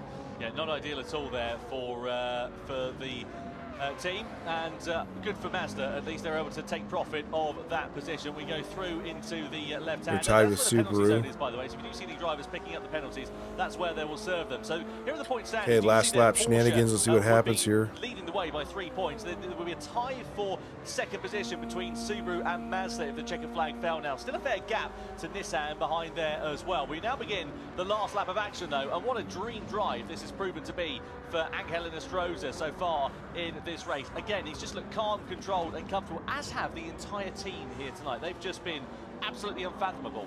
They have really, really good performance so far from this man, Angel Inestrosa, in that Porsche. Just, he had a bit of luck go his way, we must say, but he's driven very well at the front. Only about half a lap or so before Porsche claimed their second win of the evening here. And it's all going their way. I mean, here is Valerio Gallo. What a drive from Gallo. Probably one of the drives of this this show so far. Up 7 places defending from Drummond in that Subaru. And I think Team Mazda picking up the bits. P5 for them. There is Inestrosa, of course, double points for our grand final. So whilst this will put Porsche in the lead going into the final, still all to play for. Well, Mazda, their race is it's good damage limitation for them in 5th position. If they can get another place on Lexus, that'll be a very welcome result. Oh my word! So that AMG did the same trick. It came out of nowhere. Nearly took out 2 cars. What are they doing in that AMG? Yeah, that circuit is a bit of a legendary place for a dive bomb at this Sardinia road course, and well, no surprise that we're seeing it here, especially on the final lap, as a bit of impatience gets the better of some of the drivers. But Porsche have kept their calm, they've kept their nerve, and they've kept their cool. Angel Inestrosa is going to power Porsche to victory for the second time here. I don't think Mazda could snatch 4th, but I don't know. I don't think. A penalty for Lexus means that Mazda will elevate themselves up into 4th place, and then subsequently get 2nd place in the standings into the final race. But Porsche takes victory. Ahead of Honda and ahead of Subaru in 3rd position. Then Mazda now up into 4th place with Lexus down into 5th, with 3 abreast there between AMG, McLaren. Who's going to win it going into the grand final? Checkered flag as well. But what a fantastic drive for Team Porsche, and what confidence they will have Porsche going coming out of into the freaking grand final. Man, you nowhere. You start to get an inkling at this point if you're Angel Inestrosa. You're thinking, you know what, maybe this is the year. This is the year. Was it 2019 the last time they won an event, Porsche? I don't think it was that long ago, but It's just amazing to see. Sorry, it was this year. It was last round, wasn't it? It was, yeah. Oh my God, there goes me. But yeah, last time they won in Japan, 2019. Yeah, there you go. So that was half right. But you start to get the impression now maybe it's possible. So who drives in the last grand final? Coming up. It's a long race, the grand final. Double points too. So whilst they're in the pound seat right now, it could all change. Certainly can do. Let's have a look at some highlights then from the third race of the Manufacturers' Cup. Well, Porsche led the way at the start of this one from Mazda, a lot of highlights here. Subaru, then it was Nissan, and then McLaren. It was your top five. It came over the crest of the hill. It's funny because the Mazda was catching it was the only car that could catch in the straights the Porsche. Lamborghini, and they picked up a penalty for their troubles. Meanwhile, the sharp end of it, we saw Subaru getting their elbows out on Mazda. We saw Nissan with McLaren in the mix there as well. We nearly went three abreast for second place as Inestrosa started to streak off and build a bit of a gap to the rest of the field as they started squabbling with one another.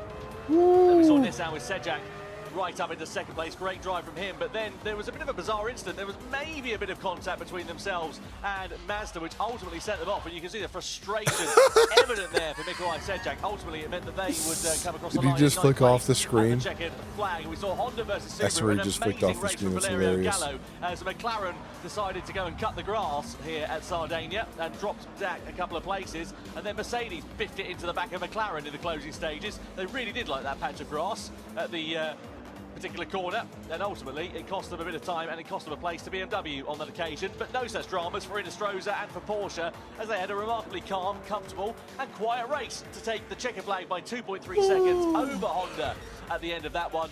Getting tired, boys. A very well-deserved victory, their second of the night. And but I don't want to go to bed before I finish watching the grand final. Here today.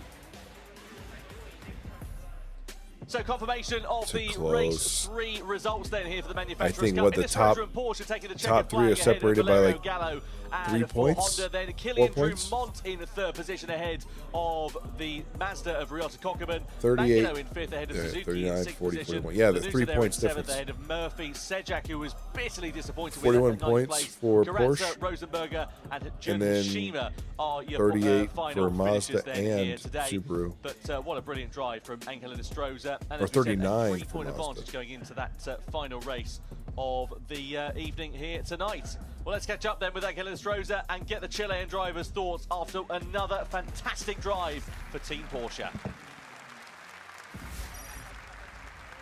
Hi. I was having a little dance. I wasn't ready. I'm sorry. Hi. Yeah, enjoying. Yeah, just enjoying the music, enjoying the vibe. Engel, you're back, baby. I am. Yeah, we love to see it. Yeah, congratulations. おめでとうございます。Vamos! Vamos! Wait, no, you need to do the... yeah, of course. I mean, thumbs up always. How was that for you? I mean, obviously the beginning, not quite. I'll be right so back. This comfortable, is but just the race. You know, what really, what I mean, I say comfortable. How a comfortable grand final this has been. I mean, Porsche popping up in the first place, Mazda initially taking over, fast, you know? So and now they went down to third. Now they're back up in second. The first few laps This last race is anybody's game. This is. I had a plan, which worked perfectly. It's going to come down to this. I don't know who they're going to choose to race in this last race, though. And they will try to overtake each other, and I will go myself alone in first place. It worked. Yeah, yeah. もう今回ね、最初後ろにホンダがいたので、速いバレリオが速いっていうのは分かってたんで、とにかく逃げなきゃいけないっていうのは分かってたんですけども、最初の数ラップは本当に大変でした。 The racing is so freaking close. 争ってくれれば自分は逃げられると思ったので、そのプラン通りいったということですが、最後のね、じゃあ5ラップはかなりI'll be back. 走れたんでしょうか。でもミスはできないという状況だったんでしょうかね。So the final 5 laps were a couple of laps was like, you know, no mistakes. Making no mistakes and doing a Saturday evening ride. Yeah, exactly as you did. No mistakes at all. So that was I was trying to do, and yeah, I mean it worked pretty well. Right now, I think we are in first place. Yes. If I'm not mistaken. Yeah. Okay. That's good. So I can't do maths. I have to wait till they tell me on the screen. I'm like, 3 plus 4. No. Well, now the grand finals, and that's it. I mean, we will fight for everything. Okay. How's the competition been this year? I mean, amazing. Yeah. The first round, Back Sato-san and with did string not have, good luck, sadly. And the second round, well, Serrano made 3 points, which was really, really good. Then Los Angeles, well, you know. I won that race and it feels amazing. You won in Los Angeles. ロサンゼルスで勝ったのがここに繋がってる。 He's bragging. She's so funny. これでシーズントップに立ったということで、この後のファイナルも本当に楽しみなんですけれども、最初はね佐藤さんが第一戦はですねちょっと不運もあったんですけども、その後3ポイント取って自分がロサンゼルスで勝って、そしてこの状況でロサンゼルスで勝ったということで拍手もう一度お送りしましょう。2勝ということです。2 wins then. Well, look, congratulations. Good luck in the final race to Thank all you. the drivers. And we'll throw it back up to Tom and Jimmy. It's the grand final, Sasha. Very It is. One more. Oh. Sasha's going to go and get a hearing test after that one, I think. She thought that was funny. Yeah, brilliant job from Porsche, from Angel Nostroza. No surprise that he just seems to be calm, confident, not overplaying his chances, not getting ahead of himself, and that's reflecting in the results. As you can Look at see that, now, dude. In fact, actually a 2-point swing that they have over Replace battle. Mazda, because of course Mazda got the better of Lexus at the end of that. I will say I'll be really disappointed if it ends up we have three Porsche, very Mazda, clear Subaru in the final. now going into grand final. Porsche, Mazda, In and that Subaru order. separated by only a couple of points. I want to see a fight, dude. Between all of them. So it's a shame about Nissan there and Sajak. What's the final race? That mistake really has cost him a proper go at this now, and he'll know that, and that'll be very frustrating for that team. But there is still, that places on offer here, but.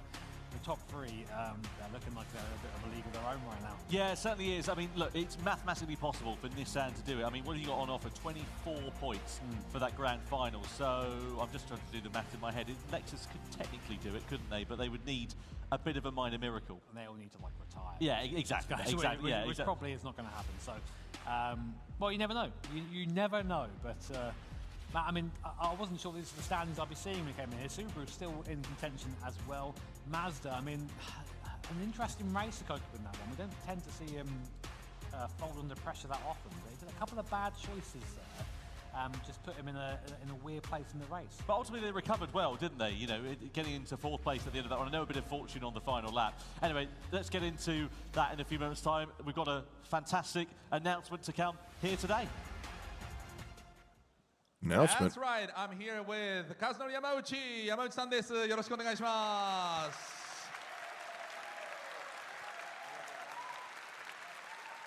ありがとうございます。 So, for Yamauchi-san, how was the season and what are you looking forward for next year? まずは今シーズンここまでどうだったのかと、来シーズンに向けてはどうですかと、来年に向けてはどうですかというところをまず伺いたいと思います。はい、今年のレース、本当にどれもいいレースで、一つ一つ数えればキリがないんですけれども、今ね、こうして本当にワールドファイナルを迎えられたことは本当に嬉しく思っています。で、ちょっと気が早いんですけれども、来年の話も少ししたいと思っていて。はい。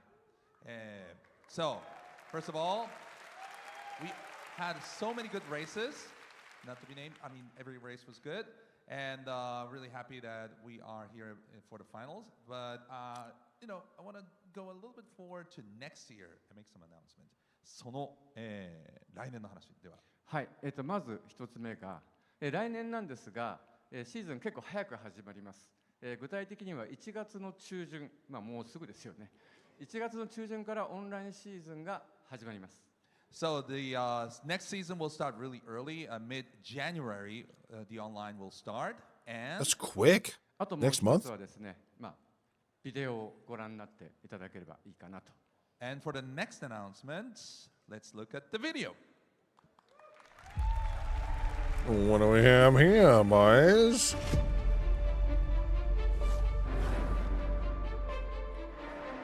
Gran Turismo Battle Royale. So stupid. It's another Vision? Maybe?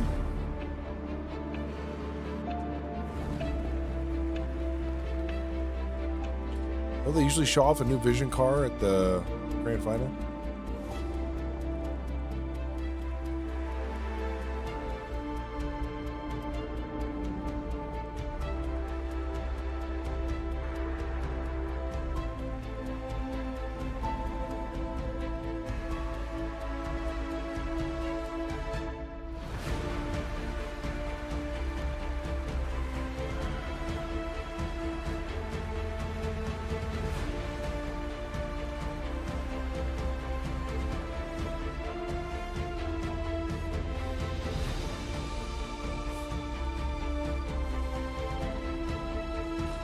Las Vegas and LA. Let's go.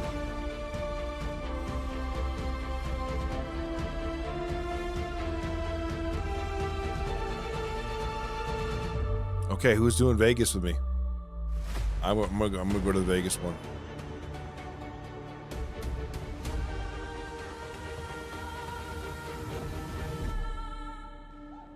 Abu Dhabi. Please welcome on stage His Excellency Saeed Al-Fazari from Abu Dhabi Department of Culture and Tourism. He could not look more awkward right now.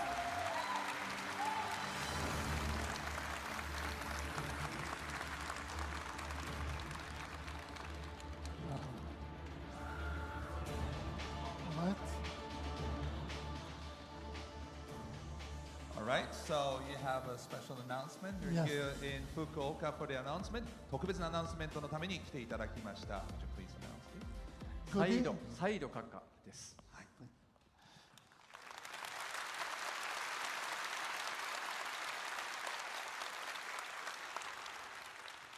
Good evening, ladies and gentlemen. On behalf of the Department of Culture and Tourism Abu Dhabi, it's an honor to be here today at the Gran Turismo World Series 2025. はい、皆さんこんばんは。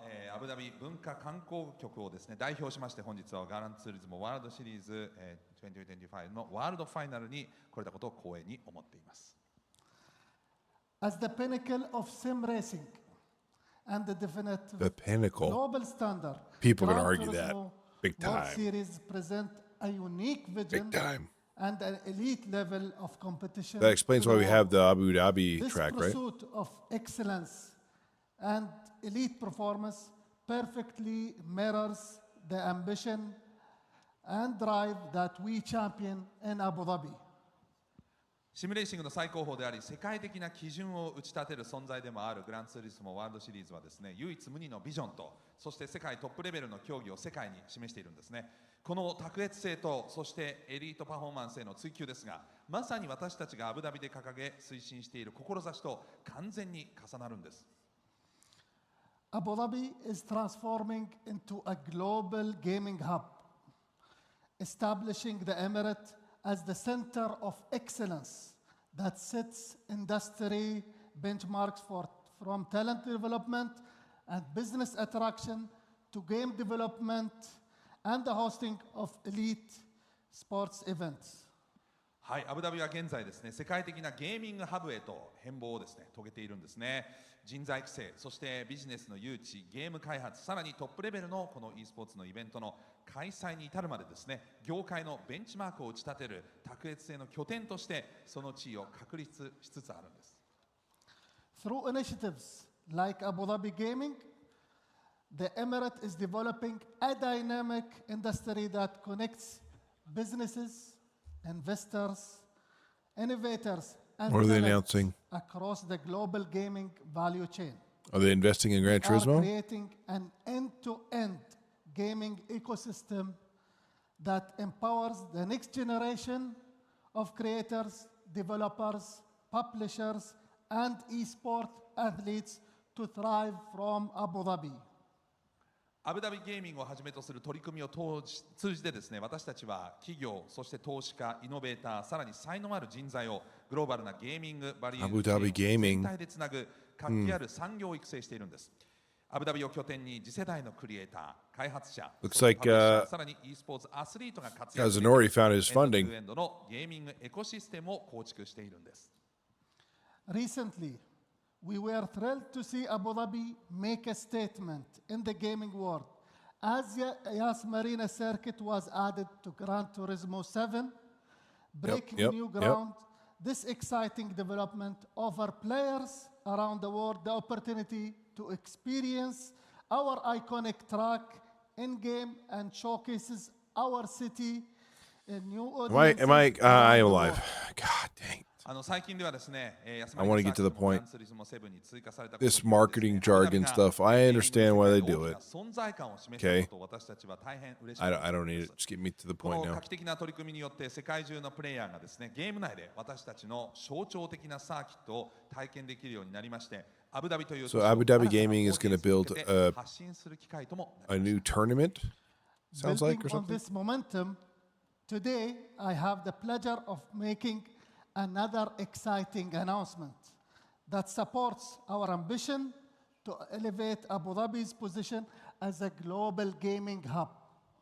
はい、この勢いをさらに発展させる形でですね、本日アブダビが世界的なゲーミング Come ハブ on, へと spit it out. 押し上げていくもう一つのエキサイティング Spit it な out. 興奮する発表をさせていただきたいと思います。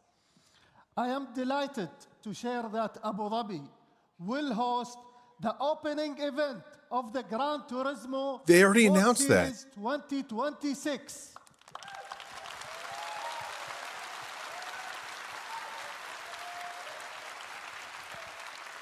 はい、この度2026 It's been on the screen behind him the グラ whole ンツーリ time. スモワールドシリーズ2026の開幕戦をアブダビで開催することをここに発表いたしたいと思います。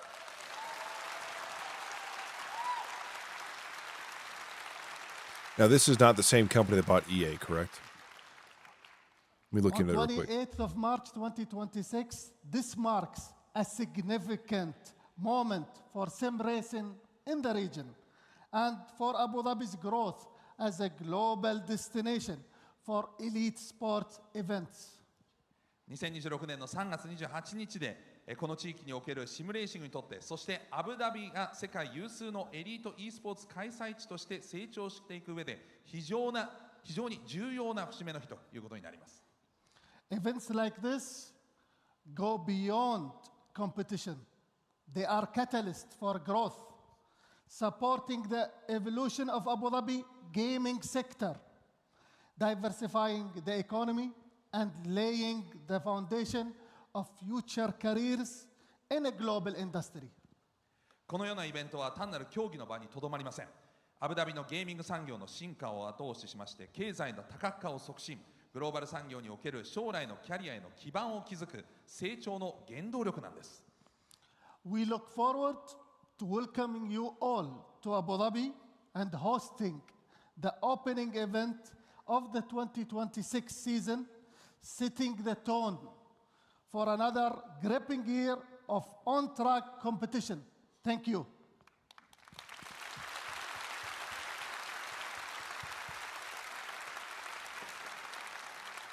私たちは皆様をアブダビにお迎えし2026シーズンの開幕戦を開催できることを心より楽しみにしております。そして新たな1年の熱戦の幕開けにふさわしい舞台を共に作り上げていきたいと思います。ありがとうございました。Thank you so much. Wow, what an announcement. AD Gaming So, is an initiative from United Arab Emirates, so not from Saudi Arabia. 思いを教えてください。 So not related. アブダビの皆さんとはもう何年も前から、こういったプランを練っていて、ようやく安マリーナサーキット The key entity for Abu Dhabi Gaming is Savvy Games ライブ Group. イベントということで、新たなね歴史がそこから始まるんじゃないかなと期待してます。はい。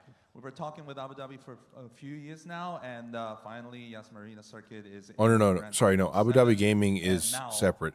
Savvy Games Group, that's the one that bought Electronic Arts. I'm really excited. 55 billion. Your Excellency, how do you feel now? Oh, super happy. Happy being in Japan. Happy having GT World Series in Abu Dhabi next year. As you have mentioned, we have worked a lot towards that point, and hopefully it will be an annual event. はい、もうね、本当にすごく努力してきたので、皆さんこのイベントをね、開催するのを本当に楽しみにしていますということですが、tickets will be is online now. They're all sweating. It must be really hot in there. グランツーリズモ .com でチケットを手に入れることもできます。ぜひアクセスしていただきたいと思います。If you can come to Abu Dhabi, will be welcomed, and you can also watch it from all around the world. もちろんアブダビに来ていただいて、You know what? Hang on, let's do this. いただいても OK ですし、そして、さらにですね、世界中からご覧いただくこともできるということで、アブダビを楽しんでいただきたいと思います。Thank you so much, both. Thank you. ありがとうございました。Japan. It's 65 degrees outside, so it's actually kind of nice. Well, it it's is hugely humid. exciting to see Gran Turismo going to the Middle East for the very first time, to Abu Dhabi, and that is exactly where we're going to be hosting the grand final for the Manufacturers Cup. Honestly, that whole here announcement today pissed me as off because well. it just Brand new, wasted of my course, time. the They could have come out and said launched 2 as part of the things and Spectrum walked update, out. along with a couple of new cars and some other circuits and all of that sort of stuff. But, you know, this circuit in particular is a bit of a classic now, isn't it, really, in terms of some of the racing So, action that we've seen over the years. 20 laps. You have to must use each tire for 5 or more consecutive laps. Okay. All drivers must drive at least once. Oh, they're swapping. Interesting. Endurance race around Race 20 laps. 3 results order. At least once, and you have to use each So it'd be Porsche. So Mazda's going to start. Wow, Mazda's going to start way back in 5th place.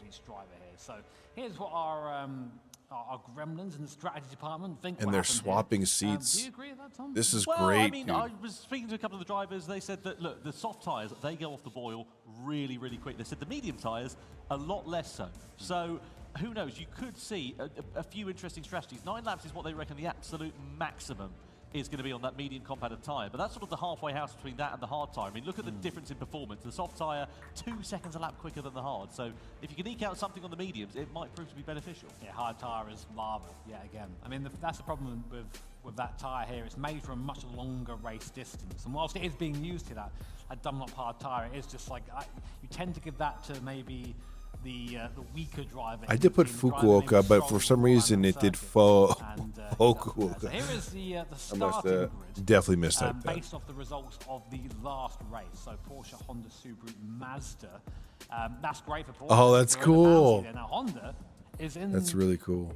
In the realms to upset someone, get in someone's way. Wow. I mean, that really realistically probably out of contention for a top 3 result here tonight. What a place for Yeah, what have they got? 18 points on the board, something like that. Well, there we go. Let's have another look, shall we? Things are going to get Honda, spicy. A little bit fewer than that, actually. 13 points on the board there for Honda. But like you say, they could be the disruptor, the sort of the cat amongst the pigeons, as it were. Just to remind you of where we are at in terms of the points. Porsche now lead. They have a 2-point swing over Mazda, who are subsequently 1 point ahead of Subaru there as well. Then you've got Nissan, Lexus, BMW, McLaren and Toyota also involved in their own battle on the fringes of the podium there, as it were. But really, the top 3, they're sort of the outliers here, aren't they, of Porsche, Mazda and Subaru. How are they going to play this one here, Jimmy? I mean, what would you be doing at the start of this race if it was down to you? Would you be putting your quick driver in first? Do you put your slow driver in the middle? How do you play it? It's a tough one. You have to really think about where you're starting on the You put your best in last. See now in the seat, Ango in the Clutch it. is starting the car. See if we can for save it. Team Porsche, and we've seen where he does well. Leads from the front. So Or you put your him in best on the soft line, hards. let him go from there. We know that team also contains. They'll have the longest race. Winning predictions, by the way. Most impact. Would you reckon that's fan favourite? You think? Well, I think they might have. I think they might have a bit of popular opinion there. I mean, look, they're still very much in the opportunity to come and claim the title. They've won it twice before, haven't they? Subaru being Manufacturers Cup champions. So what? BMW and Lexus enjoyers huffing some copium at home right now. That's not happening, boys. I don't think. Mazda always gets so close and then just freaking chokes, dude. Not a lot of love for Mazda there as well, if I may say so. No, I really think it should be percentage based. So if you pick like a more outside team, you get like more credits. But is that gambling? That might be a bit too close to gambling. Possibly so. Possibly so. Well, you can see the drivers there who are lined up on the grid ready to go. We are now just moments away from the grand final as we get ready to crown our champions in the Manufacturers Cup. Well, it's almost the grand final, but we have someone who's come back again this year. Hello. なんと去年もいたカニ男さんです。なんと今日今年も来てくれました。カニ。He says crab. Fukuoka, are you ready for the grand final for the Manufacturers Series 2025? いよいよファイナル。What a troll, dude. Kari. Crab. Here we go, boys. Boys and girls.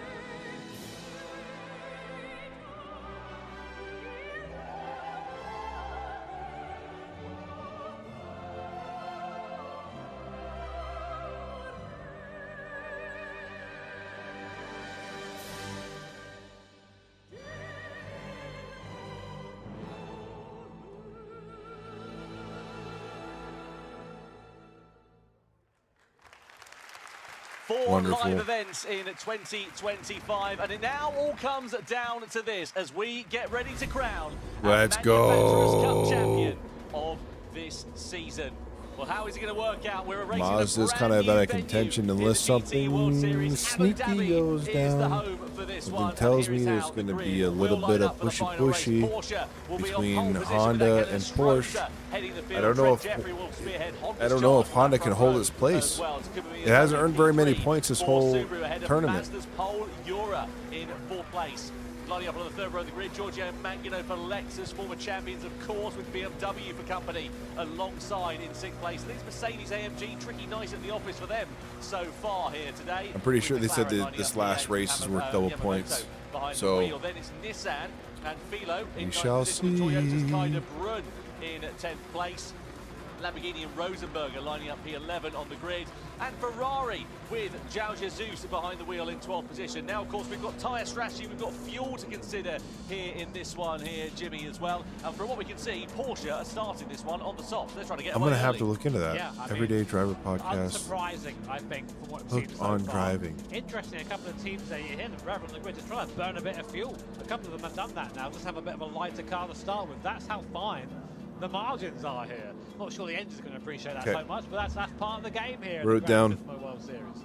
Absolutely. And they're based out of Utah, dude? Freaking A. They line up 4th position here in this one. Just I could be their great opportunity for them I could be their poster baby, you know? Manufacturers Cup crown here tonight. Porsche, of course, on the precipice of Come greatness race there with as well. me. They've never claimed a Manufacturers Cup champion. We've never had a non-Japanese Manufacturers Cup champion as well. But there what is will a growing happen racing when the lights community go that's out and happening we go here, and racing it for just one took too long to get time started. in 2025, Porsche will lead the field across the line, followed by Honda, followed by Here we Subaru, go. as the grand final for the Manufacturers Cup is underway in 2025 as we come down towards the first corner here at Abu Dhabi. It's a 90-degree left-hander in a fairly heavy braking zone, but drivers will be trying to get heat into the tyres and the brakes over these first sweeping few corners as they make their way through this first sector of the lap. And a Dang, clean start Porsche's there already for dipping. Porsche and for Angel Inestrosa. He's on the soft compound of tyre relative to Honda and Trent Jeffrey, who's going to be a bit of a sitting duck there. Mazda. Oh my gosh. Into the hairpin bend. That's absolutely sensational for Pol Eura on the soft compound of tyres. He's through and into 2nd place. That was a super important move there for them. He's on, okay, he's on soft, that's why. That Porsche, to stay with them. Holy cow. To go fast early, and of course, Pol Eura. That was an incredible move. Stuck behind slower cars on slower compounder tyres. A very important pass there from Eura, and as we see Subaru and Honda close together as well. That Honda, the hard compounder tyre. The hard stint is all about damage limitations. They'll try their best to stay with the Subaru for now, but Porsche and Mazda. Now he's putting distance between him and Subaru, but the rest of the field here. He is catching the Porsche. What you're going to be set to see then at this particular point in the race is the soft tyre shop runners, so Porsche, Mazda, Inestrosa and Eura. They'll clear off into the distance. The Subaru and the Lexus will be in 3rd and 4th place as they go side by side with one another through that left-hander. Then you'll see the hard shop runners sort of in their own group at the moment. The race is generally what they do is they start off a little bit slower, then get a bit interesting in the middle part of the race, then right towards the end, once the strategies diverge in terms of the tyres and in terms of the fuel loads and who's picked and decided what drivers and so on and so forth, that's when it'll get very interesting indeed. Yeah, but Lexus making a good start there up to P3, also past Team Subaru as well. Getting here. freaking So, nervous here, dude. Like biting my nails and shiz. shiz. Contender in these events. So it was 2018 they won. First time and 2024 as well. Oh my gosh, there's already a second between him by the 2nd lap. But a reminder, Mazda from 5th to 2nd in the first 3 turns. 24 for the winner, so huge haul if you manage to win this. And absolutely sending if the it. winner of this race is Porsche, Mazda, or Subaru. I wonder when they pit. Absolutely. So it's damage limitation then for Honda here. What they want to try and do is hang on to the coattails of Subaru and Lexus as much as they can. They're involved in their own little sort of battle, as it were, going in towards this hairpin bend. And what Honda would really benefit from is if they just started fighting amongst one another. But however, these drivers, they're very experienced. Behind the wheel of that Lexus is Giorgio Mangino. He's been here since day one. Takuma Miyazono behind the wheel of the Subaru. He knows a thing or two about how to win a title. They're not going to start ducking they are one another up in this cooking. First phase of the race, and look at how Dude, that Subaru is going to be cooking through some of those sweepers. There's a few of them. Save a bit of fuel, but also just not get involved in sending one up the inside, costing them both time as they enter into the corner, and subsequently dropping them back. So Miyazono's first up. There's a possibility that he's just staying there and using the draft of his Lexus down the straight. I didn't see who's in the Mazda right now. Is it Yura starting? Overall, the lap time is quicker with a draft for this Subaru. So a little bit of strategy in play here to go into lap 2.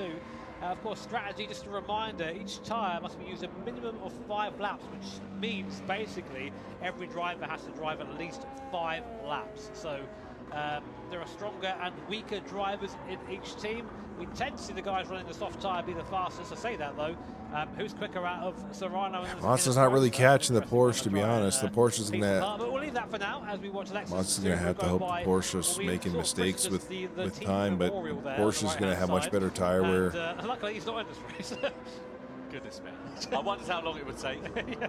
2 laps was the answer. 2 laps. As it turns out of this final corner we go, across the timing line then. Porsche trying to stretch that advantage. Last time around 1:53.7. Actually a couple of tenths of a second slower than Mazda and Pol Yura. So the gap's sitting at a bit of a constant. So though they're trying to stretch the advantage, it's not quite working for them. Euro's all in. that Pol Yura needs to do then here is just drive his own race, sit there in second place, not allow Porsche to get too far off into the distance. As you said, Jimmy, that first lap move where we saw them sending it to the inside down into here on 2 cars, absolutely critical, because if he had waited another gosh, I thought it was going to spin out, dude. Straight or so, it could have cost him time. That gap could have gone up from being as second as it is now. It could have been 1.5 seconds. It could have been out of that slipstreaming. It's because the camera will start to turn this way in the car, and I think that the car is like losing its back end. It freaks me out every time. Tire wear wise, it seems pretty equal between Porsche and Mazda. Mazda being slightly better on its tyres so far on the data that we have in the moment. Bit of home support there.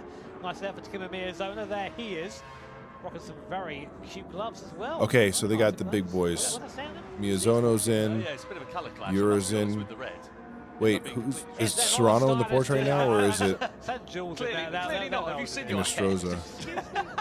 This is in fashion, says someone. Yes, if you woke up in 1978, perhaps. Anyway, Subaru and to Kimi Miyazono. What's broadbent them going on about I have to anyways? say the loyalty that Kimi Miyazono has shown to Subaru over the years. I mean, if you remember, he won all of the championships back in 2020, and he's stayed with that team ever since, and he's won one since then as well, back in 2022. This is Mercedes versus Honda. The advantage of the slipstream there for Mercedes, going through on the inside down at the back straight and getting that move done quite nicely. Lovely move there, nice and easy. Yes, here. Interestingly, Man, Lamborghini cannot stay out of trouble. In a little bit onto the back of The Mazda is catching the is catching the Porsche. Those guys, I mean, you but are very slowly, like serious win here, so you have to maybe a tenth every lap. To sort of work together, you need to really try and force the other car into as many mistakes as possible. Ferrari picked up a 1 second penalty there. Shame for them. I'm not quite sure what happened, but it was colliding with another car. We might see a replay of that somewhere. Meanwhile, we'll focus on this Subaru and Lexus. Get the impression Miyazono might be getting a little bit impatient now. Yeah, it's starting to pick up his pace here, isn't he, to give him Miyazono. Let's see whether he can start to bring those fights to the front. Through into that left-hander we go. And different line there. Yeah, interesting, isn't it? And he's going to have, of course, the advantage of the slipstream. We know how many lines? How many? Though, that Subaru Is Mazda going to go 6 laps? Straight line. So let's see what it's like compared to the Lexus. Of course, he's got the advantage of the slipstream, and if it was a bit quicker in the straight line, you'd see him pull alongside. But then we did see him lifting off down that. I would love to see the tire wear right now, boys. I don't know why we don't have that data. For Nissan, meanwhile, it's so close into the braking zone. Just a smattering of contact there as Miyazono just gets into the back of the Lexus of Giorgio Mangano. But Nissan picking up a penalty there in 8th place as well, the former champions. They won it back in 2023, if you remember. And, well, this year it has not been particularly brilliant end to it, with Mikolaj Sejak really getting into some bother in his race earlier on here tonight in particular. But Mazda is again third and fourth place. Subaru finding some pace. I think they have a lunge to the inside. They certainly are looking at it. Miyazono with the inside line. It's a brave move if you can make it stick through. Great into pass by Miyazono. Wow. Absolutely wonderfully there. Miyazono into the braking zone as they come under the W Hotel into 3rd position. Well, I didn't really sense too much resistance there from Mangano. I think he sort of knew it was over. And once you get to that point, that was a good place for him to make that move. Okay, and Nostroza is in the Porsche first. Can build hopefully a small bit of a gap for their sake anyway. try and avoid being overtaken again on the straight. So here we are, coming to that 5 of this race. That's a minimum drive time for each driver. So end of this lap, I suspect we'll see the hard runners box, a driver change, and we'll see this race move into its second phase. Mazda looking a little bit kinder on their tyres compared to Porsche at this early stage of the race, and that's reflected in the lap times. The gap now down to half a second between Porsche and Mazda. 154. Porsche's tires are worse off in the lead. 154.481 for Pol Ura in second place. So you can see the gap has come down to how is Ura managing those tires as close as it's been. And I wonder whether we might see a challenge for the race lead before too long. Paul's out of the slipstream, but as we come onto this back straight though, so certainly not trying to get too close to the back end of Stroza. Again, trying to play that long game. I wonder though, will we see a divergence in strategy? They're now back on the coattails of Porsche. On Mazda here, then are they going to think about maybe the was that a undercut move in to this save race, trying to get tires? the better of the race leaders? It's a possibility. I mean, like, to be honest, if you team Porsche, I don't think the undercut's going to work so much right now. You want to try and stretch that soft tyre for the best life it has. I'm wondering why Pol Ura is opting to stay behind right now. I mean, they are literally 7 seconds out front. That means those last few laps. But that Mazda seems to have a bit of an advantage in a straight line. Maybe when Subaru's on softs, it's going to be crazy. Yeah, maybe. I mean, I'm not sure how much fuel is going to be. I mean, fuel is going to be a factor here somewhat, but yeah, curious to see what the plan is. Mazda should be pretty decent on coming fuel. Through under the hotel we go, and you can see no stale. This is as close as it's been in the battle for the race lead. 6 laps to remind you. That's about as much as we're reckoning these drivers are going to eke out. So we're coming towards that pit window on the soft tyre. Are we going to see either of the top 2 driving into the pit lane? We are. Mazda come in then. So that's why we were seeing the hurry up for Pol Ura. He was pushing on. That was an in lap for him then here. He just needed to minimise the gap as much as he possibly could. They're going to change their driver as well. So Pol Ura will jump out of that car. Into the car will come Ryota Kokubun and onto the medium compound of tyre in this middle stint. And also a plethora of hard shot runners all now coming into them as well. I imagine they're all going to do the same. They're just going to try and get off of that hard compound of tyre as soon as they possibly can and all pretty much go on to the medium. So Kokubun in the Mazda, and now of course what he needs is a nice bit of clear air in front of him, which he'll get as a result of the driver who pitted first. Really interesting. These guys will hop in. Porsche got a penalty, Jimmy. Oh, why? That's got to be track limits. That's got to be track limits there for Angelina Stroza. I saw him flirting with the edge of it here. They're being quite strict. No way. 2 wheels on the curb. It is going to, or both front wheels on the curb, I should say. Sorry, it is going to be a penalty. So 4 wheels over. Sorry to be clear. 1 second pen. Here's a replay. Let's see what it's for. So we're through the right-hander. This is at turn 2. We're just going to go off to the outside. Yeah, 4 wheels over the white line. So what would be half a second penalty, something along the lines of that. You know, it doesn't sound like a particularly amount. Yeah, half a second. So not a particularly big penalty, but you don't just lose the time of that half second, you lose the time getting back up to speed again. So it works out about 1.5 seconds, and that could be the difference between making that overcut now, as it has to be, work or not work Porsche indeed. That would definitely make a difference. I think that if they opt to Mazda will take front. Team Porsche, which I think they probably will, they are going to be dropping behind Mazda. Depends to get in that Porsche next, you know, what sort of stint they're going to run. Are they going to save that medium for the end, or they're going to go for a hard in the middle and then just go for a long medium stint at the end? Well, that's what I was about to say. Do you now try and, you know, limit the damage, stick your slower driver in, get your medium, your hard stint out of the way in the middle part of it, then come good at the end of the race, doing the reverse of what Subaru have done, courtesy of the fact that they're going to come out, what, I reckon 1.5 seconds, maybe a couple of seconds behind as a result of that penalty that they've picked up.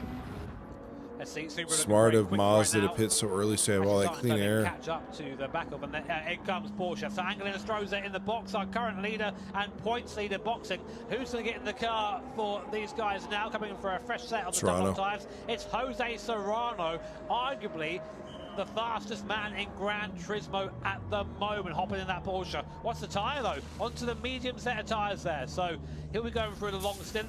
I think that's a good call. Makes sense, yeah. If you're going to stick your quickest driver in, arguably one of your quickest drivers in, certainly, it's got to be Serrano, and it's got to be the medium compound of tyre. Maximise that stint of the race. But the question is, what you want to do in this one is where you come out relative to them. Yeah, Mazda have already come out, so they're going to clear off into the distance, but where are Porsche going to come out relative to everybody else? Are they going to have a nice bit of clear air here? So Mazda there, it's not working out particularly brilliantly there for them as well. So what have they dropped in terms of time? It's about a second and a half or so, exactly as we were expecting there between Mazda and between Porsche. So, yeah, interesting to see how that's worked out. Not at all for Porsche, unfortunately. Not really a strong outlap there, Kokubun, I don't think. I think nope. that should be Kokubun's not a very good outlet. See the Porsche there, opting to pull The off. Porsche's catching them already, dude. To the side of the road there, as the lights come on and darkness descends here at Abu Dhabi. I mean, I don't really recognise the circuit. It was under floodlights, to be honest. So looking forward to seeing how that looks. Replay here between BMW and Honda. So what happened here? Oh, So they added day to night. BMW Sweet. are going to be looking for the inside line. Oh, beautiful with a switchback on the Are inside. you Gets that kidding me? Absolutely wonderfully there. That was for, amazing. BMW. That's Thomas Labouchelet, What who a was beautiful, behind the wheel beautiful of pass. the car. Meanwhile, the sharp end of this, now Subaru with Lexus right on their coattails. So this was the battle for third place, just to remind you, prior to the pit stops. They are the drivers who start on the medium combat tyre. They haven't yet pitted. About 9 laps or so. That's what we reckon the medium tyres are going to be able to eke out in this race. But Lexus and Subaru, they kept each other honest in the opening stage of this race. And Bump drafting. Oh, they got a warning. For the right opportunity. I don't think they can send anything to the inside. We're not going to see that from Giorgio Mangano. Where's McLaren? They're dead last too. That sucks. But again, they just. I mean, it's kind of insult to injury at this point. For now, kept the gap at a constant, playing the patient game. Yep.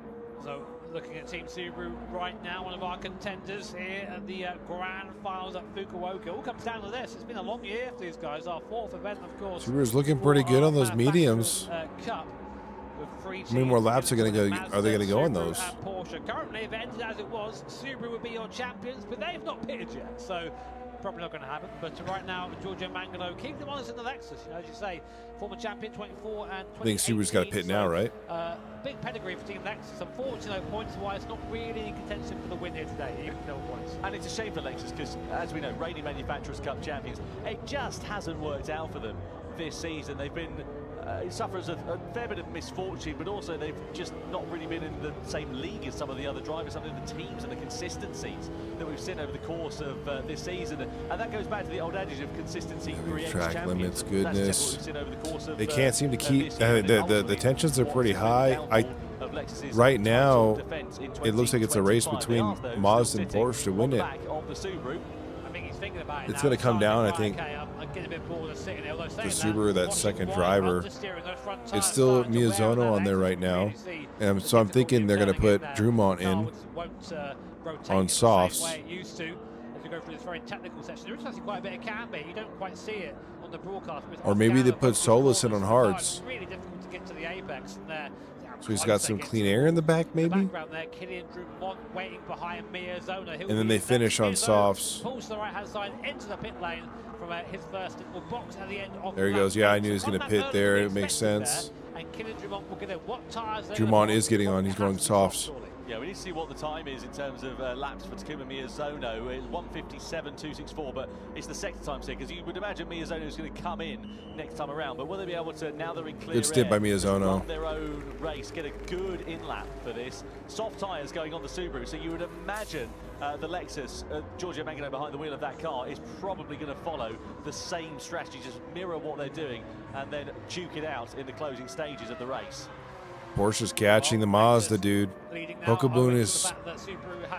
well, that's the thing, too, is that they have Kokobun in the Mazda. Who do they have on hards? Who's the third over at the Mazda? Ryota Kokobun in this middle stint. You were mentioning that Jose Serrano is arguably one of the quickest drivers in GT, and he's proving that here at this phase of the race. And this could be the thing that wins Porsche this race and possibly even the championship here tonight as well. As this middle stint depends on what happens here for Jose Serrano, but if he can keep himself honest with Mazda when they go onto the hard tyres, Serrano is so good, dude. They could be right there in contention, especially after suffering that misfortune prior to the first. Wait, who's their fourth? I mean, who's their third at Porsche? I can't remember. There's Inestrosa and then Serrano's on it. Who's their third? The pace is starting to fall for Mangano now, so you don't want to be staying out too long. I do wonder if they can find themselves maybe on the podium for this last race here. That'd be very interesting for them. Well, just to give you an idea of the difference in sector times, last time around, middle sector for Ryota Kokobun is on fresher medium tyres compared to Giorgio Mangano, who's on pretty clapped out medium tyres. It was about 6 or 7 tenths of a second in that middle sector. So no guesses as to how the Lexus is faring at the moment in terms of the tyre wear and in terms of the grip that will be missing. And Estroza's so freaking quick, dude. Into the pit lane. Surely they're going to go onto the soft tyres in this middle stint and mirror what Subaru have done. I think anything else would be a little bit foolish, to be completely honest. No, in fact, well, there you go. They've turned that around. They've gone onto the hard tyre, so they're going for the soft tyre in the closing stages then of this race. And interesting from Lexus to switch to hards. Team Subaru, is that going to be something that will pay off for them, because they'll have to do a very short final stint? Well, that's the thing though, that Lexus is quick on the straights, and that combined with a soft tyre compared to Subaru, who will be slow on the straights with a hard tyre, you know, it'll make that job a lot easier, I think, in the last stint. But we'll see as we go on to lap 10 here. I wonder what it'll be like in terms of the gap for Lexus once they come out of the pit lane, because if they can stay within slipstream range of the car in front, Kokobu's making me so freaking nervous. He just needs to focus in, dude. Don't worry about the guy behind you. Keep your line.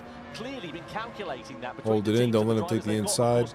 You know, driver to team radio, so they can communicate with one another. They've obviously looked at the gaps. It'd be awesome to see Mazda take it, but I feel like they get cursed every freaking time. Nice. Mazda versus Porsche starting to kick off into the braking zone of the left-hander. Porsche with the inside line challenging for the race lead, and Jose Serrano. He gave him so much in the inside, dude. Are you kidding me? For the first time then in the Porsche. Kokobu. We're going to see retaliation though from Mazda as we come in towards the next braking zone. They're in the slipstream here, and are they going to think about sending it through to the inside or the outside? Well, Serrano's parking the car on the inside of the corner. Mazda aren't going to be able to launch anything through because the line is going to be blocked unless Serrano runs it a bit wide. It sort of switches back on the inside as they go side by side with one another. We come through in towards the third sector. Mazda on the outside now as we flick it through into the right. Porsche on the inside. They hold the line and they'll hold the place into the braking zone as well. Oh my gosh. I mean, here are your two title contenders fighting it out right now. Team Porsche, Team Mazda separated by less than 3/10 of a second. Team Porsche now leading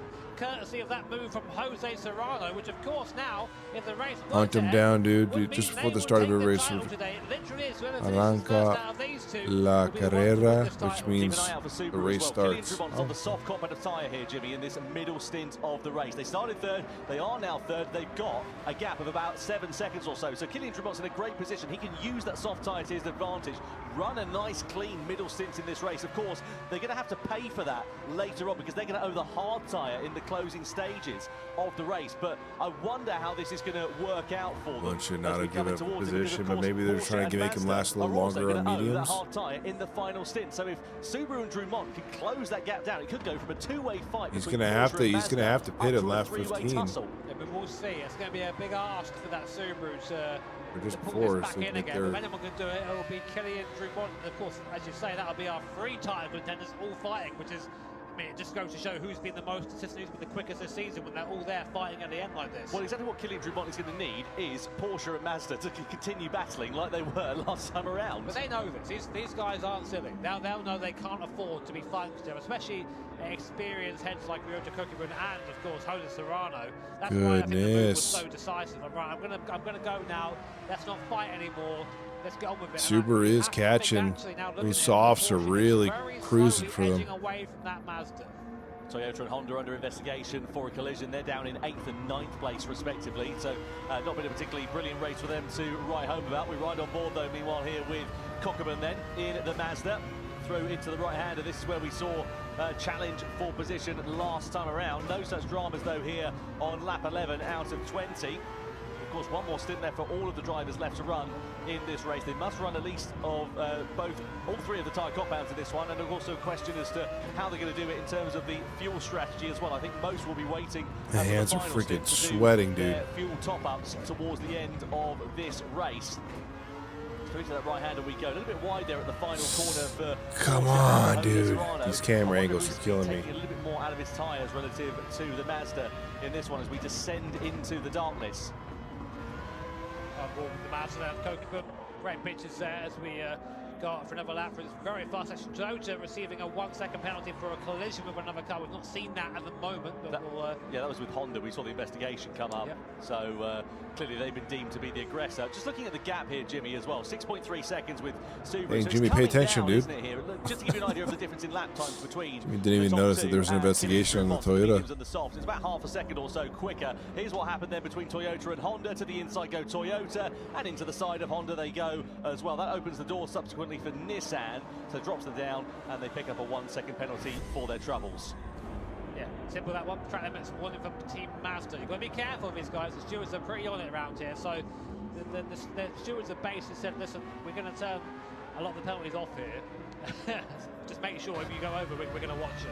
They're watching these manually today. So Mazda there getting a bit of a reminder of that by the stewards. On board then with Cookman. I did say Serrano was pulling away, but that seems to have come back towards us now. So this is going to go out. Oh, la la la la la. It's the back of that Porsche, and lap time wise, you were saying it's not a big gap. It's like maybe 7/10 of that faster is the Subaru right now, which is not enough to catch these guys before those soft tyres run out. No, absolutely. Again, what Drummond is going to need here is them to start squabbling. They had such a good first stint of this race, did Porsche and Mazda, being on that soft competitive tyre. But of course, they're going to be paying that pain in this middle stint. But as you say, the gap is just a bit too far away for Drummond and for Subaru. And of course, the problem with those soft tyres, yes, they're quick, but they don't have the same longevity as the medium tyres. So 6 laps into that stint, they're going to be absolutely knackered. And Kylian Drummond's already 4 laps into that, so they're coming towards the end of their useful shelf life, or will be in a lap or so's time. Down to just under 6 seconds for the first time is the gap between Porsche, Mazda and Subaru. But I think that challenge is going to come to a fairly abrupt end before too long. See the crowd here in Fukuoka. I cannot for life me remember who the third driver is. Picture. What a fantastic city this is. Or his name. I know he's a short guy. For the grand final on Mazda, the Manufacturers Cup, the World Finals indeed of the GT World Series. So Porsche then, we ride on board with them. Another reminder in terms of your strategy, so a long middle stint for those on the medium Porsche's tyres. third. That's what I can't Porsche, really remember Mazda, is their and thirds. everybody else behind, aside from Subaru. But they'll be going on to the hard tyres for that final stint of the race. They'll be slower relative to some other teams around. Everybody from BMW down has not run the soft compounded tyre yet. I wonder if Mazda's going to pit so they're going to be significantly just one lap prior, so they have nice and warm tyres. Start getting big battles amongst one another. That's when we could see the soft shop runners getting involved in the action. Kokeman about as close as he has been so far. When we see him going for looks to the inside, they're kind of a little bit of contact there in the back of hose for the Porsche. Kokeman is starting. Come on, Kokeman. It has to be said. I think now he's starting to realise that the gap behind him is coming down a bit too quickly for his liking. He knows that he might not be fighting directly with Subaru behind him, but with BMW, with AMG. So he needs to make sure he gets as far forward as possible for boxing that last set of tyres. Porsche there. Looking drag at the front, they both owe that hard compound. Yeah, Serrano is just so freaking smooth, dude. They've only got a couple more laps before they have to pit. 5 laps minimum of each set of tyres. This one and one more, and they have to box. Yeah, no doubt about it. Just to let you know as well, because there's a bit of a divergence in terms of the strategies between Porsche and Mazda and Subaru as well. They should pit relatively around a similar sort of time on that hard compound tyre. BMW then into the box. They're the first of the medium shop runners in this final stint to blink. They're going to be going onto the soft tyre for their final stage of this race. Out of the car jumps Thomas Lebutele. Into the car jumps Saya Suzuki. We know how quick he can be on his day. Lamborghini, meanwhile, picks up a 1 second penalty for colliding with another car. That could prove to be pretty costly for them in that sort of mid. Super unfortunate, man. Lamborghini has not had a great tournament. Serrano just doing exactly what he loves to do, leading from the front, not falling under pressure. Half a second is the advantage that they hold over another Mazda. track limit on Porsche would be wild. A couple of laps or so ago, the stewards just keeping a watching eye on things. They're not going to be happy at all if they do pick up some penalties as a result. And to be honest, it might even come down to that, you know, because Subaru, whilst they are a bit further behind, of course, it's a different strategy for them at the end, I think. So, one misplaced corner exit, turning in a little bit too early. That 0.5 second penalty could change everything. It has done in the past. Oh, he's going. That's Kokeman. Look no! He's hit Serrano's round. That's huge. Porsche there sideways. Kokeman into the back, and that's going to allow Team Subaru to come back into the fight. That's just changed everything there. As Kokeman gets it wrong, he gives the position back, but the damage is done there. And man, oh man, you saw him double guess it on the way in. He thought about it and then thought, yeah, he committed too late. far too late for that to work out, and that's cost them both about 3 seconds. My gosh. Save though from Jose Serrano for making so very well done. Great car control, and now we're going to start to see. He gave the spot back. He didn't take the spot. If he gets a pen. Next time around. He started the race. Sorry, I beg your pardon. No, he's watching on. So it'll be Sato, won't it, for the final stint? You're absolutely right. Meanwhile, there are your live points rankings. So whoever wins this one will be winning this race. No further action. They did. Oh my gosh. I suppose you could look at it and say that, you know, Cockerman, of course, yeah, he made a mistake, but he didn't gain anything as a result of that. It's as it was. He did, but Subaru did, and so did the rest of the field. So, yeah, I mean, what the stewards say is final. AMG in now. Now another continuous race onto the soft compounder tyres goes the AMG. There is Karatza as well hopping in. Benelli onto the AMG. It's just a warning, and there's still a chance, but now, oh my gosh, it's going to be close coming out of the pits. Lexus as well. So now we're starting to see everybody else who's on the soft shod tyres. So they've, of course, been out of sequence. Are they all coming out on hards then? Sort of top four, really, in this race.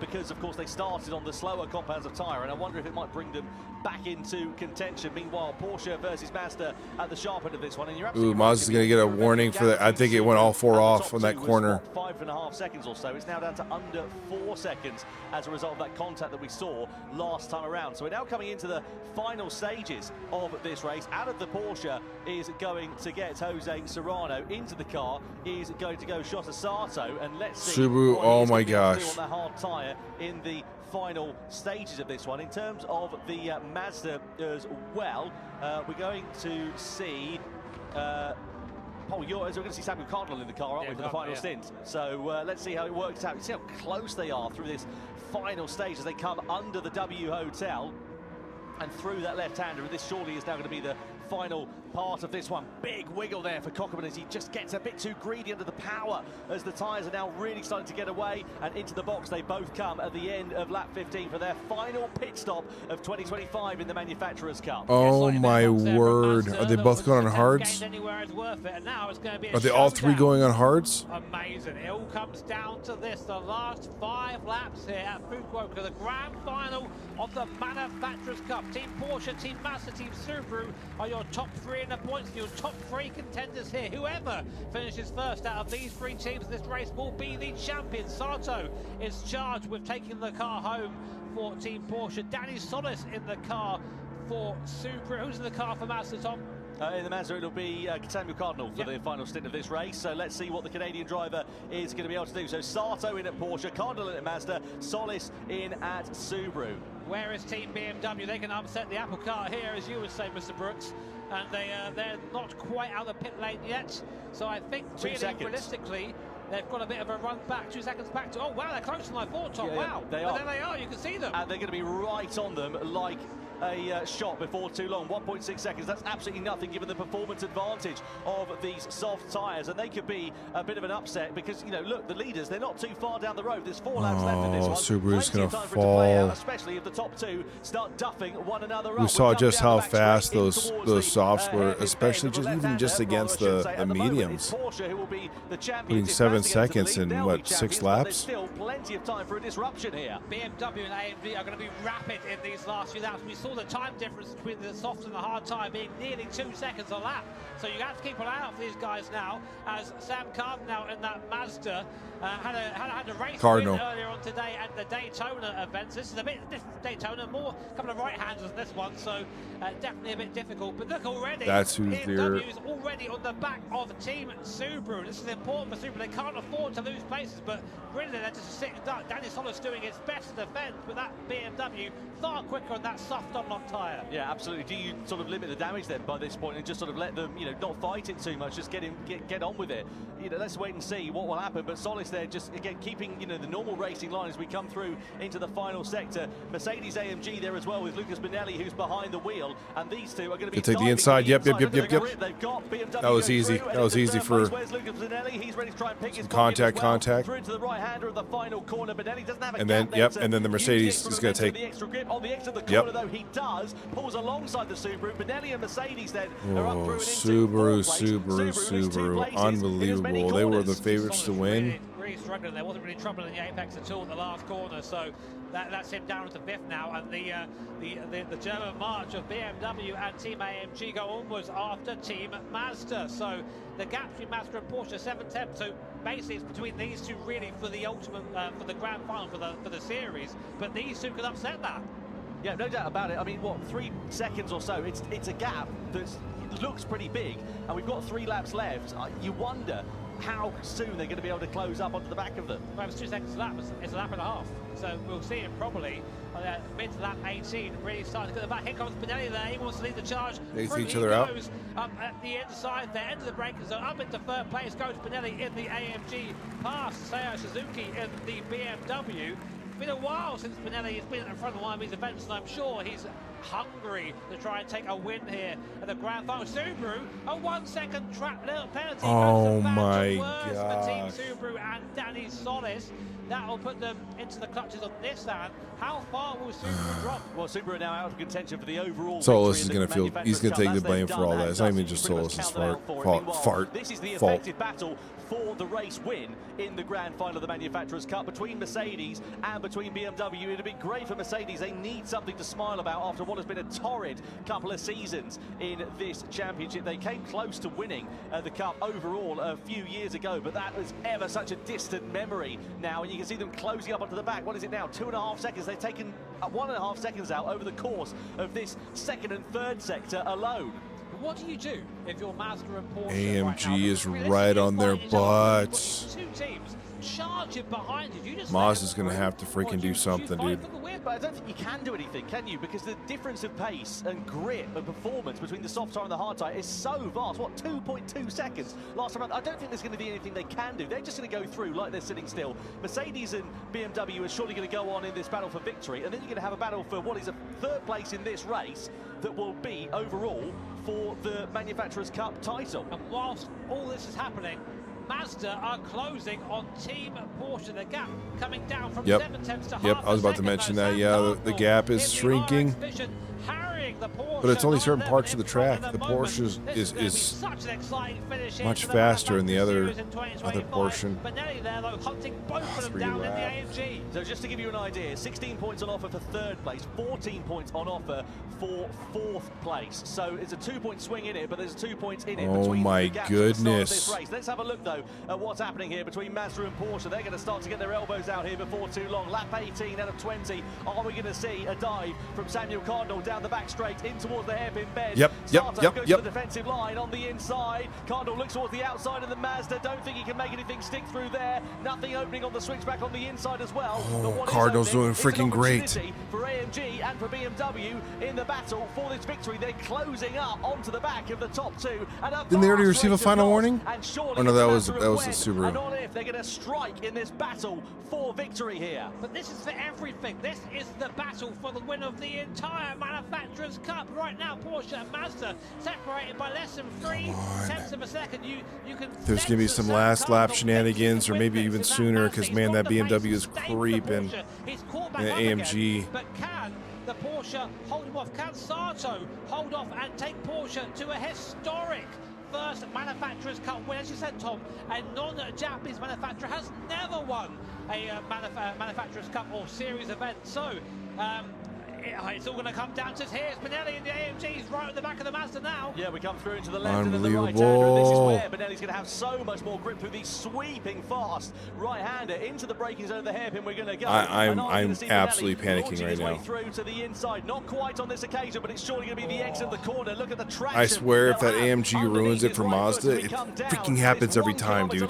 It's always the please do not F him up. Into the braking zone, and surely he's going to be able to challenge for position. Mazda diving to the inside line then here, trying to defend that position. Benelli looking for a way through. Are we going to go nearly 3 abreast? Is he going to split the 2 of them? Into the braking zone we go. Benelli and Mercedes on the inside and through and into second. They split the top 2 on the hard competent tyre. On the exit of the corner though, Porsche are onto the curb, and here comes Benelli once more. He's got more grip on the exit of the corner. We come down the back straight we go, and Cardinal's ready to try and pick his pocket there as well. Side by side we are for 2nd and 3rd. They're so close. Also for the race lead into the braking zone. Around the outside goes Benelli. Contact there with Mazda. Goodness me, what drama we see on the penultimate lap. And the upshot is Lucas Benelli goes from challenging to the victory to being out of contention. Surely there's a penalty on the way there. That is huge. They both just went to try and put out at the same time there. I mean, a bit of miscommunication between the two. I'd be interested to hear what the stewards say, but it'll be such a shame for it to end that way because Cardinal. Cardinal, you were doing so good. Penultimate time from here right now. A 9/10 of a second gap for Team Porsche. That's at least a second penalty, dude. For this German manufacturer, but still in the background, look, BMW are there now. They're looking quick on that soft compound tyre. It's 1, 2, 3 across the line. Your final lap here at Fukuoka. Will a steward's decision decide this race?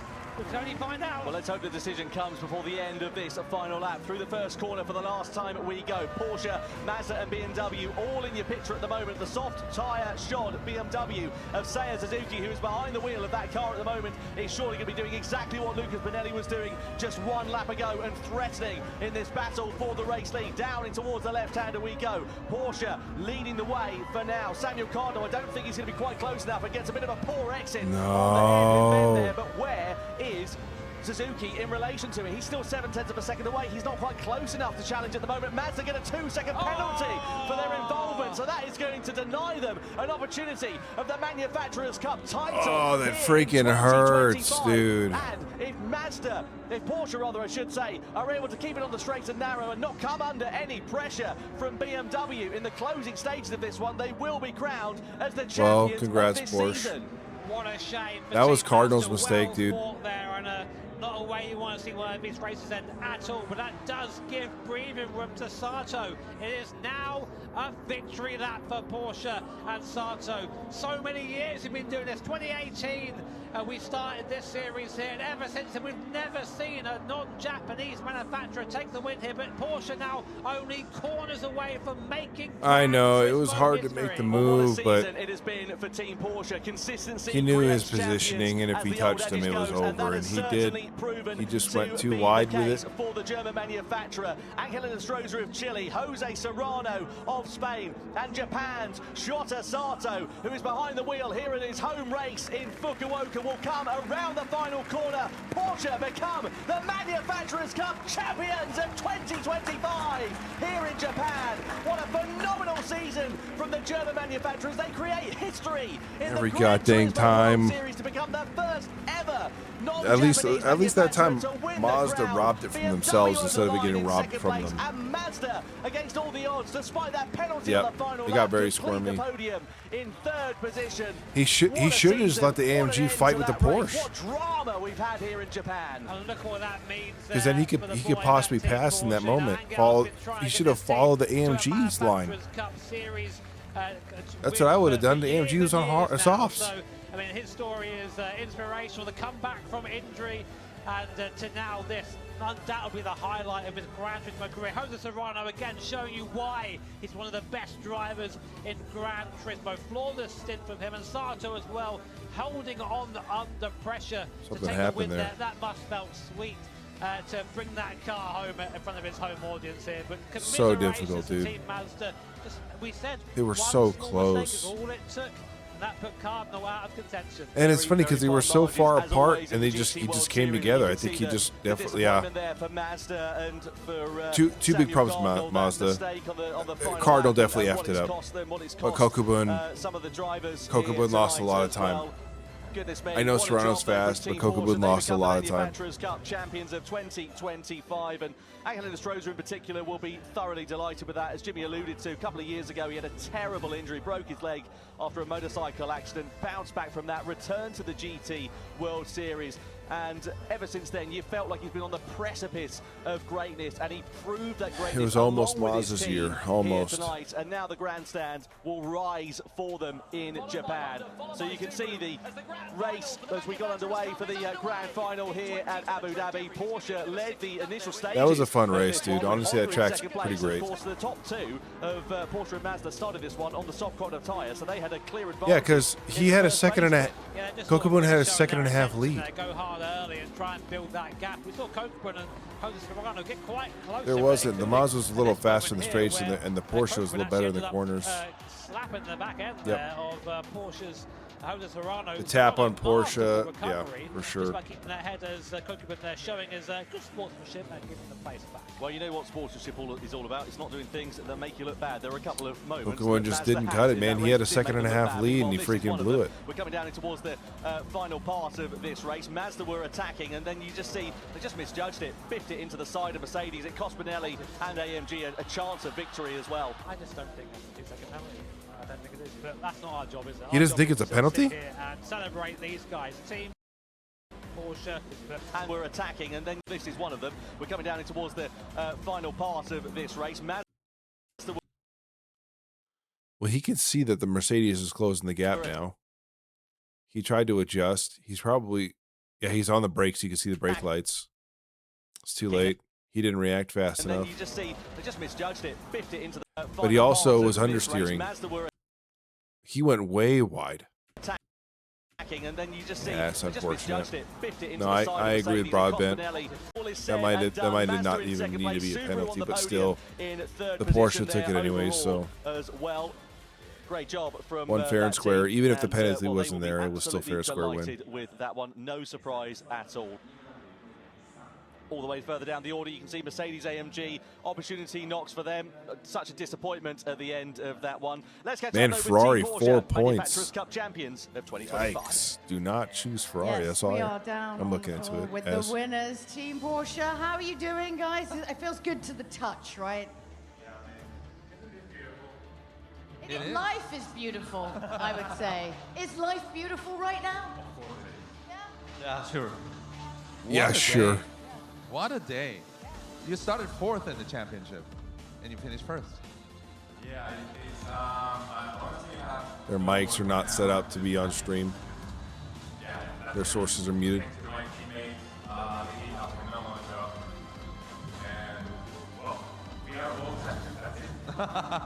位で始まって今日ね1位で、いやもう言葉もないんですけども、チームメイトが素晴らしかった、ワールドチャンピオンになっちゃったよということでね、佐藤選手どうでした最後ね、かなり責任もあったと思うんですけども、so you had a lot of pressure for the final stint. How was it? 安マリーナを抑えるところを抑えたら意外と抜かれないサーキットなので、まあ自信はありました。And Yas Marina, if you just, you have a couple of points that you need to defend, and if you defend that, yeah, it was fun, dude. I'm glad I pulled it up. I definitely want to do this more. It did look like there was quite a few people watching. Maybe I should announce it a little bit earlier rather than doing it last minute. But nice. When we had that was a the lot of fun, actually. I thought, okay, we lose the championship, so. In the 1 second, you're like, yeah, in 1 second, yeah. I nearly had a heart attack, Now 1.5 seconds, dude. Serrano drove his heart out, though. I mean, to be honest, the fight that Kokubun had to go against was hard because Serrano's so fast in that Porsche. But also, Kokubun kind of blew it. Yeah, it was. He kind of blew it. Do you have anything that you would like to say to your fans behind you right now? What do you want to say? Arigato, Japan! No translation needed. Yeah, no translation needed for that one. Well, look, massive congratulations. You guys were so strong all day, and it really does come down to this final race. So you pleased with yourself? You're going to celebrate? Well, maybe not too much celebration. A little bit. A little bit, yeah. Chotto Yeah. celebration. And honestly, I think Serrano might be one of the best Porsche drivers I've seen. Not to take away from Inestrosa, he's also very good in it, but Serrano was absolutely thrashing. The consistency, the pass he made, well timed. I mean, Kokubun also left it a little bit open. He should have closed the gap, but Weekend, brilliant season from the Manufacturers Cup, and what a season it's been, especially for Team Porsche. An amazing job, and just looked unfathomable, unfallible, sorry, I beg your pardon, under pressure at the end of that. Unfathomable. Yeah, I mean, I got to admit, same as Serrano, when I saw that contact, I thought, oh, That's going to be that's going to be controversial. Gregman did the right thing there, redress that position there, but drama all the way to the end. And yeah, I mean, I didn't think we'd ever see a non-Japanese manufacturer win this thing, given their heavy presence here, of course. But yeah, I mean, see Porsche do it, and especially for, you know, we've mentioned Angel before, but he's been a Porsche driver for as long as I can remember. He's always stayed with them for years and years and years. So for him, this must be extra sweet. Absolutely, and also, you know, for Jose Serrano, great job from him. He's on the precipice of greatness. Also in the Manufacturers Cup, could become a double champion here this weekend. Well, it just goes to show, don't trust the statistics because they were way off. Home crowd here in Fukuoka. They had pressure to that. You know, we talk about that a lot. Subaru winning by a landslide, when you're doing this stuff at home, and Mazda having a 5% chance of winning. Cup of tea, whatever you got there. But here you have us idiots shouting over you. You've got a live crowd behind you. That guy with the crab mask, or whatever it is, behind you. Terrifying in the background. So there's a lot of pressure here. So to put off that performance with that pressure as well on circuit is fantastic. I wouldn't even call it luck. They are worthy champions. Absolutely, and you know, they choked under pressure, dude. Obviously, That's what happened. Finishing second in the overall standings is a great job, but it's going to hurt for a little while. Don't forget, you can vote for your Dunlop driver of the day. Valerio Gallo, Jose Serrano, or Angel Nostroza are your options for that one. Who do you think has been the outlier in that? Who would you be voting for? I think Serrano held his own. I mean, Gallo had a very impressive drive. Gallo had one good drive. Somewhat anonymous, I think. Maybe the car at Sardegna. Final. But that's part of the Manufacturers Cup. It's a team game. It's not about one individual driver. Although saying that, pick your favourite driver. But Serrano was consistent. Nice and succinct and to the point. I like that one. Yeah, no, it really was a fantastic race there. And, you know, for Lucas Benelli, I mean, he recovered to 4th place at the checkered flag, but the contacts, especially in that final lap, it was unfortunate is probably the best way of putting it. That's just a certified Benelli moment, I think, where basically he does super well and then just gets taken out by someone, and he's like, cool, that happens to him every time. It's amazing. It's a real shame, but this game. Yeah, I mean, here are our suggestions for you for the drive. I Nostroza, of course, or definitely prefer Valerio watching Gallo, because absolutely. And, you know, as their we say, ability of course, to get so for close revenge again next season, vengeance, and not whatever touch you want each to call other it. is you know, insane. For next year, if you look at Mazda, they're going to be disappointed with that. This is as close as they've come to taking the crown in the Manufacturers Cup, and you know, like, it's going to sting for a little while, especially for the drivers, all the effort and the hours that they put in. You know, do you know why? Because I think that Cardinal could have done that. I think he could have won that. I think he had the pace to do it, but unfortunately, just that incident with Benelli, that cost him the chance to do it. And I think it was just because, you know what, we're going to go full 4D in this one. Because they had that contact, they slowed each other down, and Benelli caught him at that part of the circuit, and that thing happened. Had there not been contact between Kokip and Jose Serrano, we could be congratulating Mazda right now. That's what I'm saying. But we're not. We're congratulating Porsche. There goes Broadbent, well, it's the way it works out sometimes. In I do. racing. It's almost 4 in the morning. Of course, do everything you can, but you've got to also have a bit of good fortune. And unfortunately, fortune wasn't. I'm gonna let that wrap up here today, and you know, it is what it is. That was a good time. That was a great time, actually. A wonderful time, even. Thanks so much for watching that with me, guys. I know a lot of you were probably passed out by now, and there's still quite a bit of you still here. But thank you. Yeah, guys, thank you so much. Definitely appreciate you. My pleasure. My pleasure. You guys have yourself a good one. We'll see you in the morning, or not in the morning. It's already the morning. This evening, if I'm still awake at that point, I'm like hella tired. Thank you. Thank you. Thank you. Thank you. Yep. Have a wonderful night. Take care, guys. We'll see you around. I'll leave you with some music. Deuces.